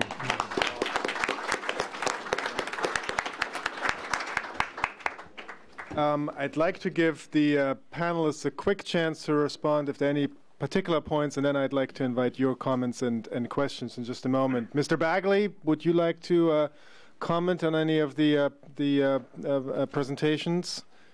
Well, of course, it would take me quite a while to address all the different points. But, no, just a couple, the most important ones. They would probably take us until late in the evening. So if you have any specific questions of my reactions, I believe that what we're talking about is what people think, what people have said and what people think. What I'm more interested in now, and I think to help the historical process ahead for the purposes of this conference, I think we ought to look at what we now know about these things, because to quote what people said back 20 and 30 years ago doesn't take us very far forward.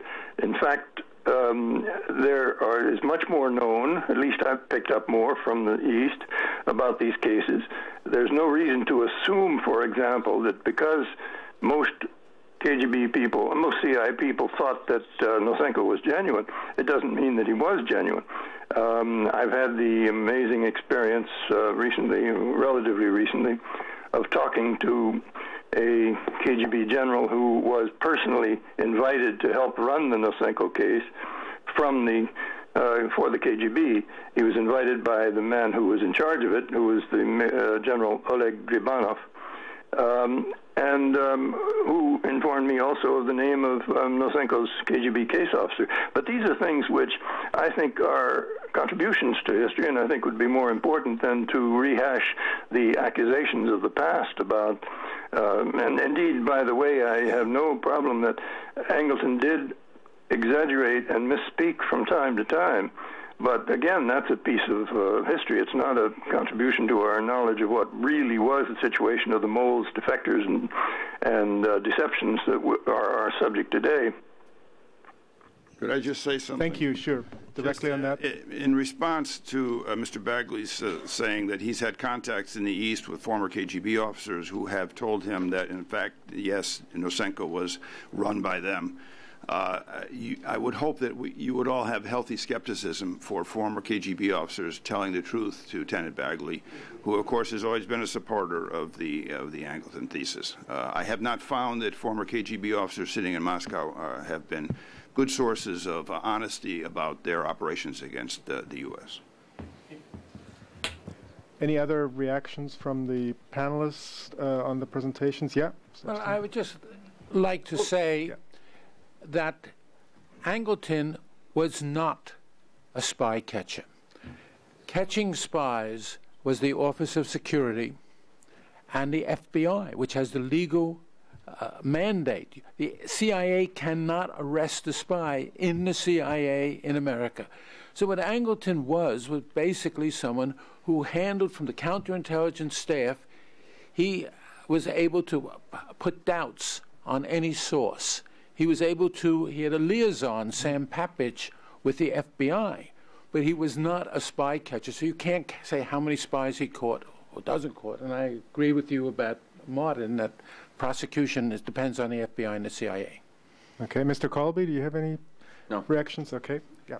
I do stand corrected on Tolkachev. He was not the individual who was compromised by Karl Kosher, but someone can be compromised by a secretary, by anybody who has access to classified information. And Karl Kosher was given some of the most sensitive material in the CIA to translate, and was a mole while Angleton was supposedly catching spies. That is what counterintelligence people do, although the actual arrest and prosecution is up to others. And spy catcher applied to John Martin is a loose term, but he actually did direct FBI investigations as well as part of his prosecutorial duties. So the idea is that in the real world, you have to go with real facts, with real evidence, and John Martin's record of prosecuting 76 spies, only one acquittal, knowing more about this business than almost anybody, just tells you a lot. And his reaction to Angleton and his opinion of Angleton is therefore, I think, of note. Thank you. All right, we'll go to comments and questions by the audience now. If you could please wait for the microphone so that all of us can hear you. We'll go to the gentleman up front here first, Hannah, up here. And if you could please identify yourself, state your name and affiliation if you like. It's a bit tricky since we've got a full room here, so please bear with us. All right. My name is Thorne Smith. I'm an attorney. I'm a fraud investigator, property casualty industry. So I see some analogies. Mr. Epstein, my question for you, more for information, you had discussed Mr. Angleton's concept of, quote, deception loop, unquote, and you said it was composed of 3 factors, one being institutional arrogance, and I didn't catch the other 2. Well, a disinformation program, people have to feed the disinformation, whether it's strategic or tactical. And the third is, and the most important, is a feedback element, which we'll call a mole, that's placed in a position to say where that information goes, is believed or not believed. Those are the 3 elements. Okay. Thank you. Yeah, all the way in the back. Steve Winters, local researcher. Since we seem to be talking about Angleton as like an individual case here, but I can think of, for example, in the German case, Reinhard Gehlen, who had absolutely incredible accusations after the war about penetration of Hitler's closest circle, particularly Martin Bormann. Or I could talk about Marcus Wolf, or and so forth and so on. And also the idea of globally coordinated deception programs hardly seems to be an unusual concept. I think everybody's aware of this in terms of at least considering that possibility as something that's taking place. So is really Angleton's viewpoint so unusual when you consider similar people highly placed in counterintelligence? Is that for me? That's a question, I think, to all of you. No, you're right. It wasn't unique. It wasn't unique in the CIA during the Cold War. Eventually, the CIA got replaced. As Ron Kessler says, that now no one in the FBI or the CIA that he spoke to believes this.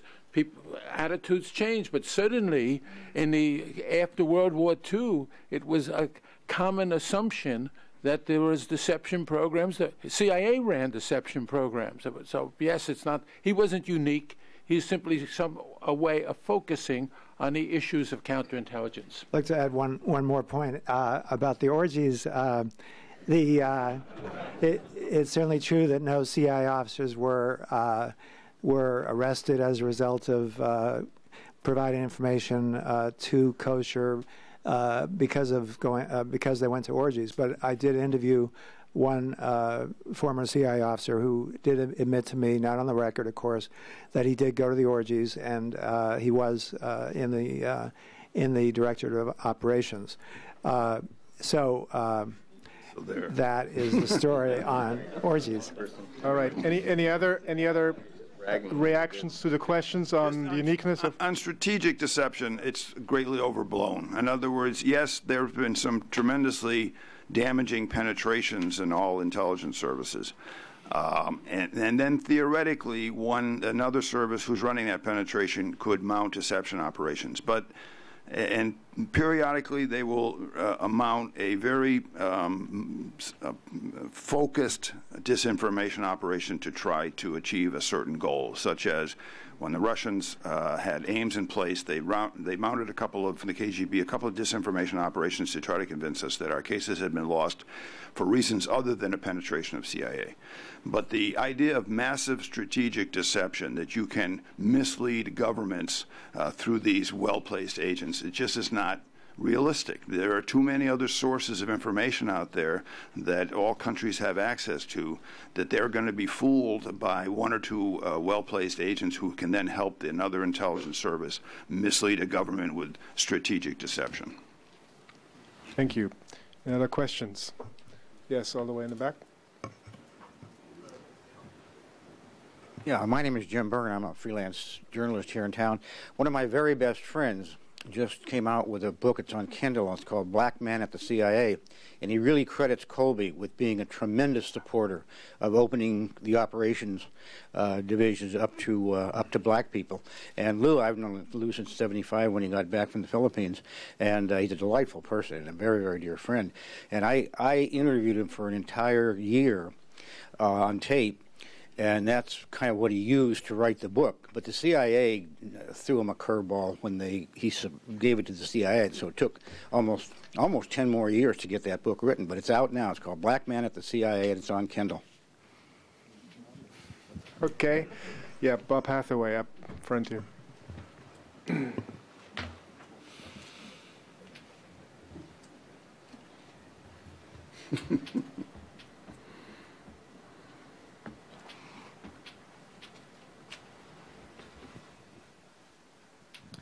Thanks, Christian. Bob Hathaway here at the Center. I spent a few years on the history staff of the CIA in the mid-1980s and had the distinct privilege of interviewing Jim Angleton several times in his Northern Virginia home. My question is addressed, first of all, I think, to Mr. Bagley, but I would welcome others as well. It has been briefly alluded here today that the finger of suspicion ultimately pointed toward Jim Angleton.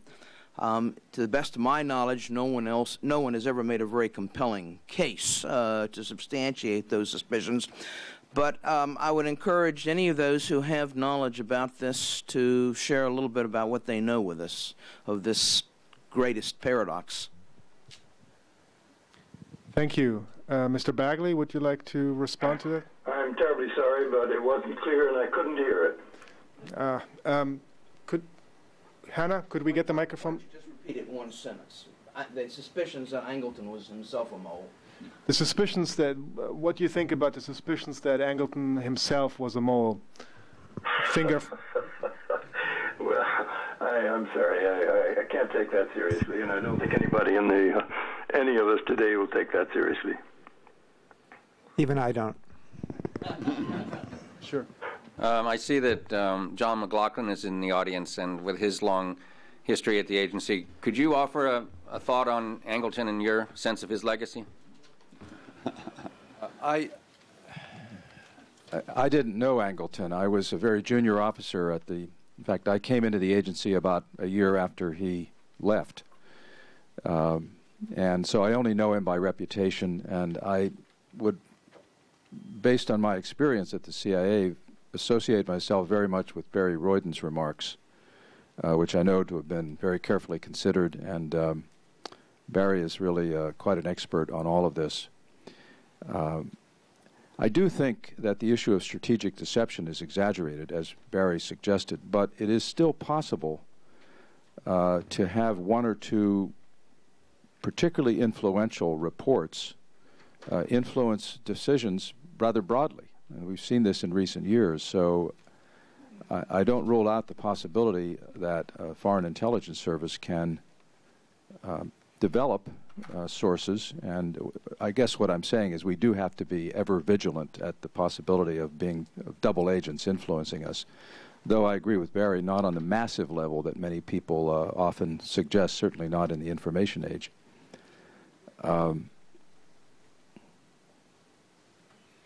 The other thing I would say is that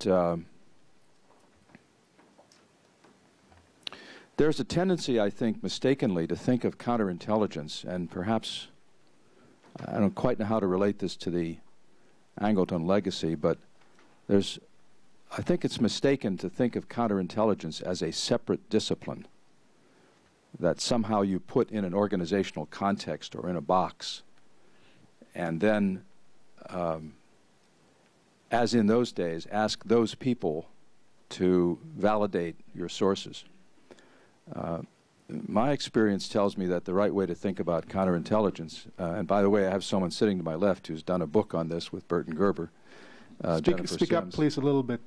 I was just going to say, I think the right way to think about counterintelligence is that it has to infuse every officer's thinking all the time just short of paranoia.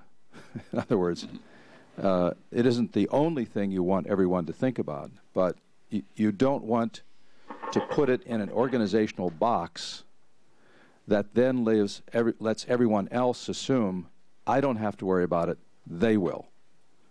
So in our training these days, I think we're trying to make counterintelligence just a part of the mental toolkit of every officer. And I don't know whether Barry would agree that's the right way, but that's how I think about it anyway. That's about all. I can't claim to really know a lot about Angleton personally. We do say that every operations officer is a counterintelligence officer.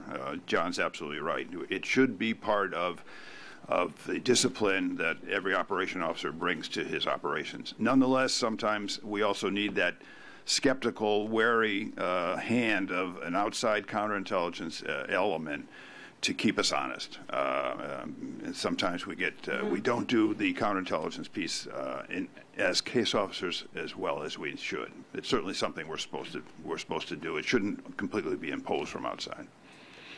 All right. Any other questions? I'd like to, in particular, invite those of you, since this panel is about contemporary perspectives or perspectives from the inside, anybody with a personal experience to share that. But the gentleman in the back. Yeah. Please. An experience, but I do have a question for the panel.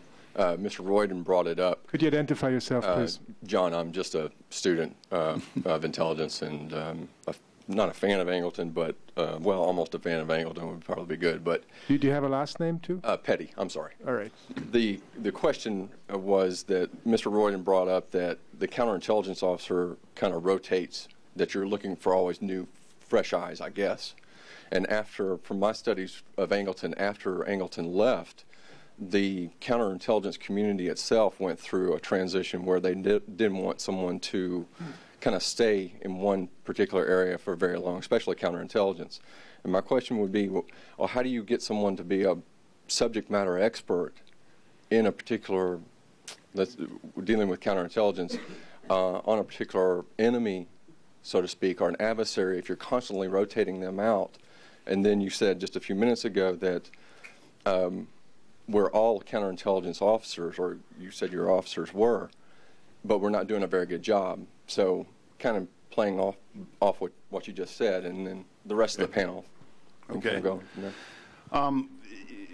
Any operations officer, part of his job is to work against other hostile intelligence services, so that you don't have to be in counterintelligence to be attempting to recruit penetrations of the KGB, then the KGB, now the SVR, and other important intelligence services. Penetrating hostile intelligence services is part of every operations officer's job, so they have that expertise.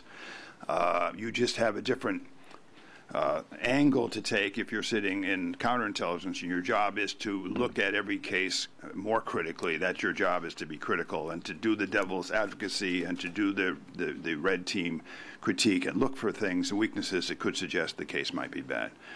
But it's not so different that you don't understand the business when you're not directly in counterintelligence, because all of us are doing basically that job, whether we're in counterintelligence specifically or just as an operations officer.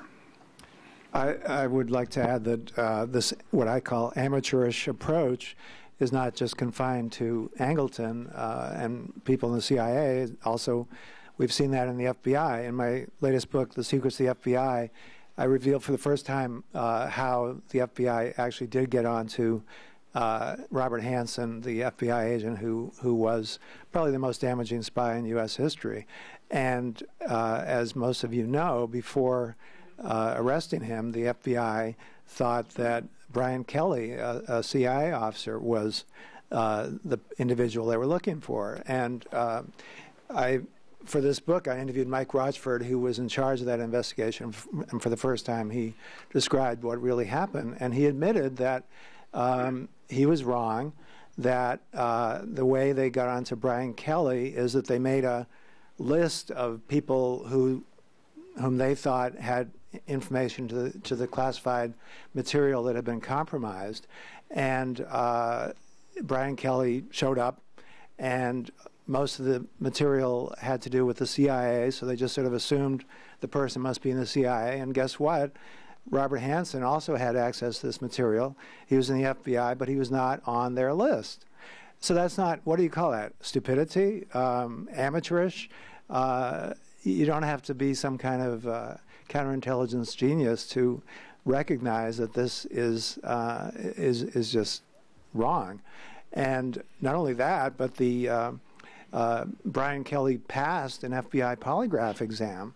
And again, the FBI, Mike Rochford, admits that he disregarded that and came up with some rationale. In fact, thinking that, oh, this must be a really, really good spy because he was able to pass the polygraph test. Well, ultimately, Mike Rochford, ironically, was also the guy who finally got onto Hansen. He pitched a current SVR officer, spent a week going to dinner and lunch with him, drinking with him. Finally, the FBI paid $7 million total package to this individual to give up Robert Hansen. But stupidity and an amateurish approach is not just confined to the CIA. I'd love if we could refocus the conversation a bit on Angleton, since we get to some of the longer-term, broader views in the later panels. So, here. I'm Burton Gerber. I was a junior and middle grade officer during a lot of the time that Jim Angleton was there, and so this is some comment, but also, Pete, to invite you, if you'd care to comment on what I will comment on. One point, Pete. Please. Yeah, thank you, Pete. One point, please, to consider is that the effect of Angleton on operations and what some people have called the paralysis was pretty much restricted to operations against the Soviet target and not against the East European target. And I was fortunate enough in that time of trouble, and that's what we called it, to be working Eastern European targets. And there was no serious question of the validity of those out of the CI staff or even out of our division that Pete at one time in that story was deputy chief of the division. I'm not sure why the infection did not spread to Eastern Europe, but it didn't. And so our operations were considered valid. They produced some fantastic intelligence. But I believe that it is true that there was paralysis in Soviet operations, because any operation that began which then had any reference to the question of the master plot, and that was the term used by the people espousing it, or any reference to Nosenko, if a person didn't pass that test, then he was considered a probable part of the master plot of the provocation. So it was very difficult to move positively on Soviet operations in that time. So much of what we achieved at that time was Eastern European, and I just wonder if Pete would like to comment on that. I'm sorry, I simply couldn't hear it. The connection with the Q&A is unfortunately so bad that I can't hear it from here. I'm sorry. The question is about the effect of Angleton on operations restricted, as Mr. Gerber just said, to Soviet targets, not Eastern European targets. Would you agree with that? It's a difficult question. I'm not sure. I'd have to think about individual operations, and I don't know which ones Bert is talking about. Any specifics? 10 years of Eastern European operations. I'm talking, Pete, about 10 years of Eastern European operations, and I'm not aware of any time when there was serious question about those operations from the... Well, yes, I quite agree with you, Bert. I don't believe I don't remember any questions being raised about those operations. Thank you. Anybody else on the panel on this? We'll go to this gentleman. Charlie Battaglia. I was up at the agency when George Calares shifted over to the working for the DCI, and we talked about Angleton here, and George says when he went down, the thing he found most alarming was the disorganization of the files down at the down in the CI staff there, and how they could come to any conclusions on things, and the impact that that had, and to the image of Angleton, of dealing with innuendo. And one thing that was most disturbing to George was information. Could you speak up a little bit? One thing that was most disturbing to George and others was the so-called story that went around that if Angleton didn't get his way dealing within the agency, that he would go outside and work it through the back door. And I cite specifically the case where he went to Paris and met with Count de Morange, head of Sadeki, and to tell him not to deal with the chief of station in Paris because he was a Soviet mole. And I think that that story probably had a lot to do with Director Colby relieving Angleton. But I then shifted down to the Senate Intelligence Committee, where we spent a lot of time looking at counterintelligence.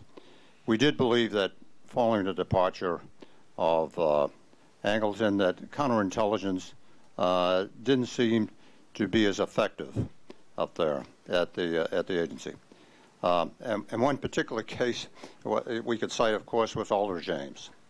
At the time, Ames wrote a letter from jail to the chairman of the Intelligence Committee to say that he, in fact, had more things to say about the CIA and that he had not revealed to any of the investigation and wanted to tell it only to the chairman of the Intelligence Committee.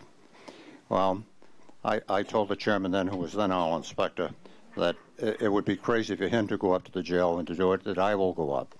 I went up to the prison in Pennsylvania, and I came to Angleton after going through a series of locks to get to his location, and he told me that what he wanted to tell the chairman was that he thought the agency was in disarray, and here's how he would reorganize the organization. Thank you. Well, I was flabbergasted. I says, tell me again why you passed this information on to the Soviets? And he gave the same old story. I was sleepwalking. I said, what does that really mean, sleepwalking? And he just went into a diatribe here that made no sense at all. At that point, I ended the conversation and departed here and went back to the chairman and said, Mr. Chairman, I saved you a couple hours of work. Okay, that was my comment. And I'd like to know if anybody else has any validation of Jim Angleton going to other intelligence services to work behind the scenes to discredit some of the agency people. What you described did happen. He went to Paris and said Dave Murphy is a KGB agent. David Murphy, who had previously been in charge of Soviet operations and later was chief of station in Paris. And this came from Golitsyn, and apparently there was some speculation later that Golitsyn accused Murphy of being a spy because Murphy wouldn't allow Golitsyn access to any of his files, which Angleton had allowed Golitsyn access to files that Angleton controlled. A comment about Alder James and the fact that CIA was penetrated, and therefore is that a failure of counterintelligence? It is really not humanly possible to prevent a given individual from taking into his mind the desire to sell secrets for money. That is not a failure of counterintelligence. It's going to happen. It can't be prevented. Good counterintelligence means running good operations and weeding out agents who aren't being truthful, and it means penetrating the services like the KGB, because the way you find out about their spies in your service is through penetrations. Of course, in the case of Ames, he was a total drunk. People would not deal with him. He would literally fall off chairs drinking. So it would not have required any great counterintelligence genius to figure out that this guy should have been fired way back. And I would say to that there were many people with drinking problems back in the day, and none of them, or most of them, weren't spies. Yes, Alder James should have been dealt with as a personnel issue. He had a drinking problem which was not addressed properly. But again, that would not necessarily translate in any way, shape, or form to say that he's a spy. We have a lot of people with drinking problems who aren't spies. All right, let's take another question all the way in the back. Yeah, Marilyn. Yes, my name is Merle Pribino. I'm retired CIA. I wanted to ask a question since we have proponents of both the Colby and the Angleton side here about how serious was Angleton about his suspicions of Colby that were surfaced that he certainly promulgated after he retired in, for instance, the book The Spike, which I assume that he provided the information to Arnaud de Bourgegrave, which put the Colby character into that book. So can anybody there address how serious Angleton was with regards to his suspicions of Colby? So the question is, how serious was Angleton about his suspicions about Colby? Mr. Bagley, would you like to comment on that? Yes, I never heard him say anything of the sort. I never had the slightest idea that he had such ideas about Bill Colby. And knowing that, despite all that's been said today, Jim Angleton had an enormous well of common sense, he would not have believed for a moment that Bill Colby was someone else's agent. But he did believe that Schlesinger was an agent, so according to... I don't know that he believed that. I'm sorry, I heard that. I did catch that. Yeah. And if he said it, I was never aware of it, and I certainly was never aware of it at the time I knew Jim. This was in a book written by Bob Gaze. Can I comment? I remain skeptical. I don't believe that Jim, he might have said it, but I don't believe he meant it seriously. All right. Yep. Simply, that's my own personal reaction, that's all. Great, thank you. Mr. Epstein?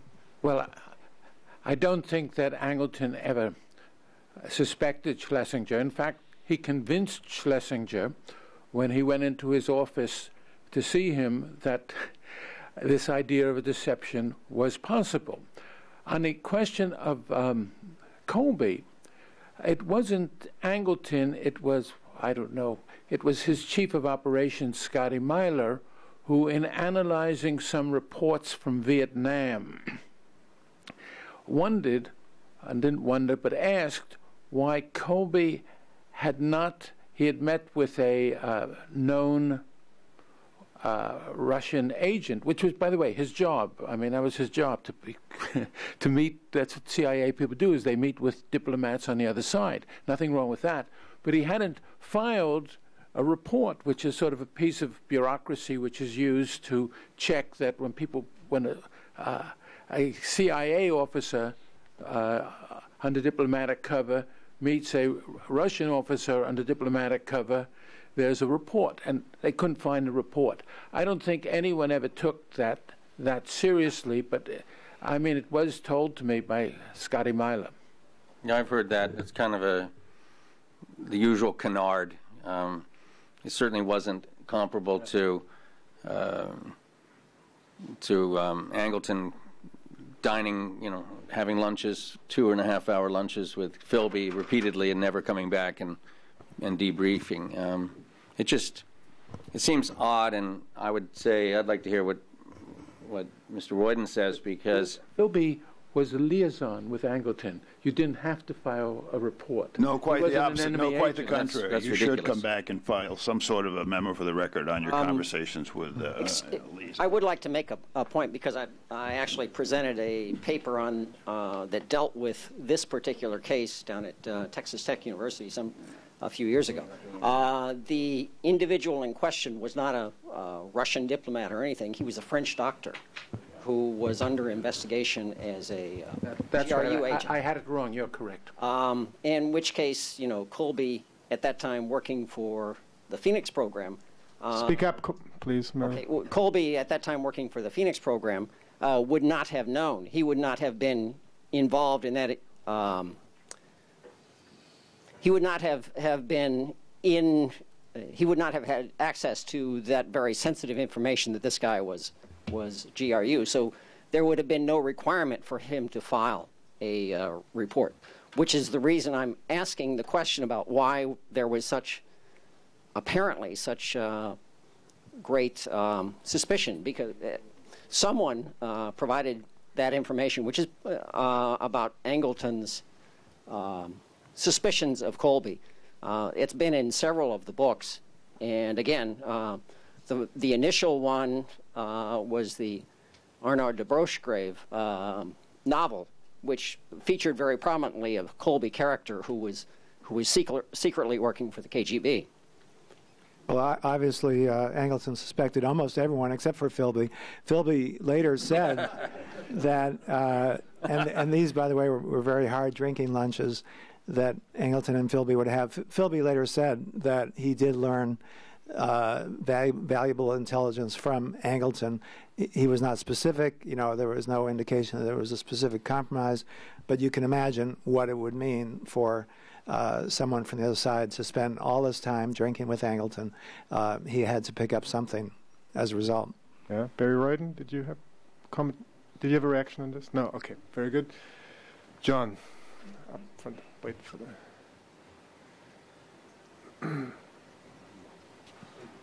John Prados. I actually have some information on this same subject. The French doctor was sort of like a then-year version of Doctors Without Borders, used to go to Saigon like 6 months of the year. When Colby was station chief, they met at the Cercle Sportif, and they became friendly. The families became friendly, as I understand.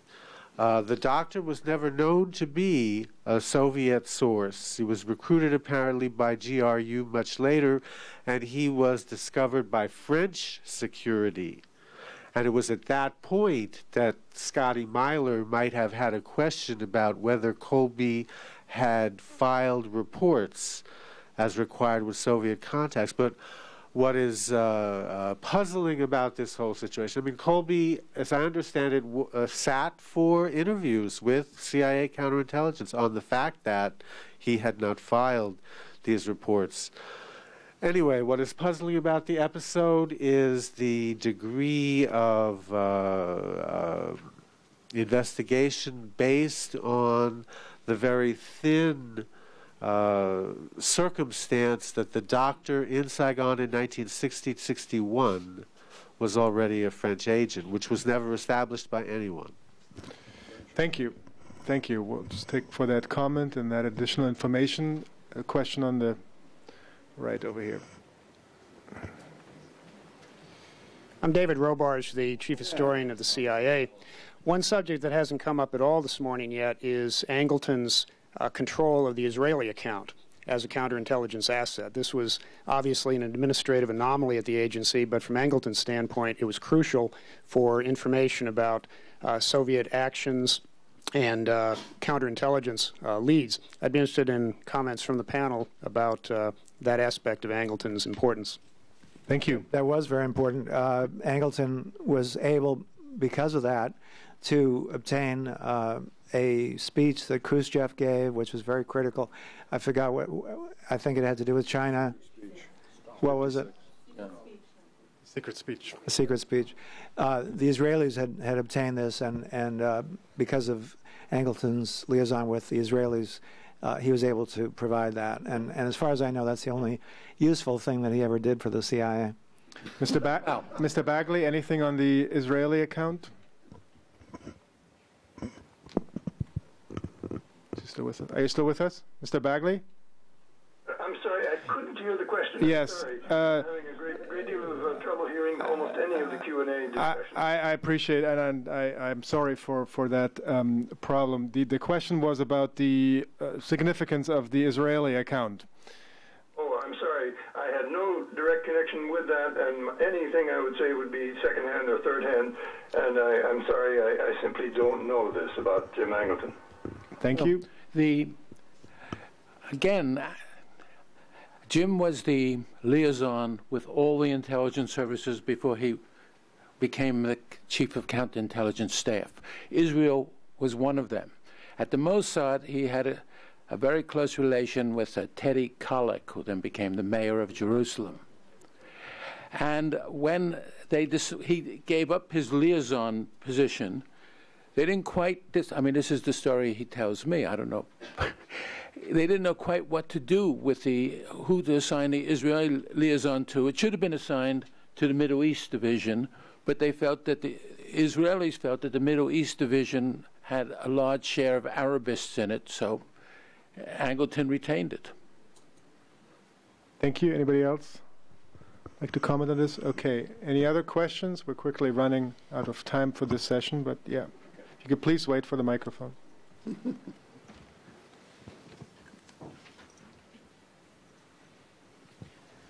My name's Clay Farrington, graduate student at George Mason in history.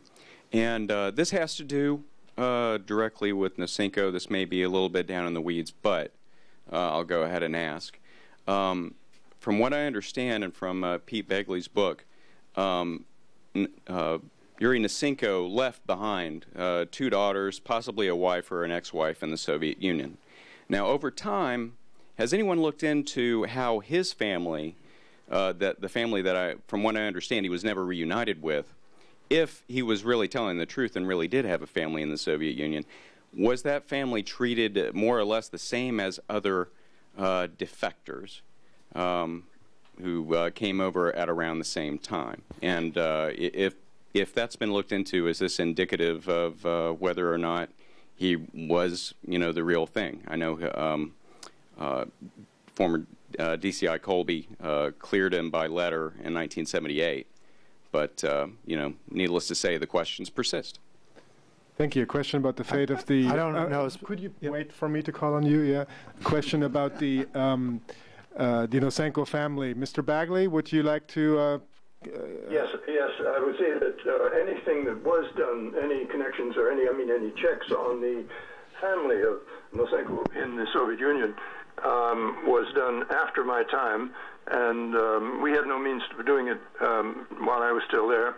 And I never heard, and no one ever told me, about any results that might have come from that. In other words, how his family was treated, whether the family was as he described it, or basically any checks on that are unknown to me. Thank you, Mr. Kessler. As I mentioned, we've had dozens of KGB defectors, people who actually were making the decisions, who would have been involved in the question of Nosenko's bona fides, and all of them have said that Nosenko was genuine. Golitsyn made up stories to enhance his own importance, and one more abuse that Angleton presided over is that he ordered the imprisonment of Nosenko. Today, and people are going to shake their heads and say... But that isn't true, Ron. He didn't order it. Well, let me just... I looked into it, and I think I quoted on the record individuals who were in charge at the time. And I'll give you a chance to respond. Well, there were other people who were in charge of being handlers for Nosenko, for example, and they said that Angleton did order that. But beyond that, today, whoever ordered the imprisonment of a defector would be sent to jail, and there would be $1 million settlements. But this is something that happened under Angleton's watch, and it was another outrageous abuse. Dr. Epstein? Well, it was Dave Murphy and Pete Bagley at the Soviet Bloc Division, and you have that actually ordered him to be incarcerated. He was here on he had come through immigrations on a CIA bill or something which allowed this, but maybe it would be illegal today. But Angleton actually was not, it was not his style, and he was not in favor of. Or disadvantaged. If he had left a relative behind who was serving in the KGB, he'd probably be fired from the KGB. But I don't know, and I don't know if Burton knows about whether the family was treated any differently than anyone else. No. I have a question. I have a question for the other panelists, John Prados. Could you shed some light on Angleton's relationship to the Gladio, or was there a relationship to the Gladio group in Italy in the late 40s and the 48 election? I'm not aware of an Angleton connection to Gladio. You're not? Okay. Any other questions? Well, then I'd like to adjourn the session, but not without thanking the speakers for a terrific spectrum of views on Angleton. I think we got we're off to a good start. We'll take just a 5-minute break, and then we'll reassemble here for the keynote by Professor Andrews. Thank you so much. No.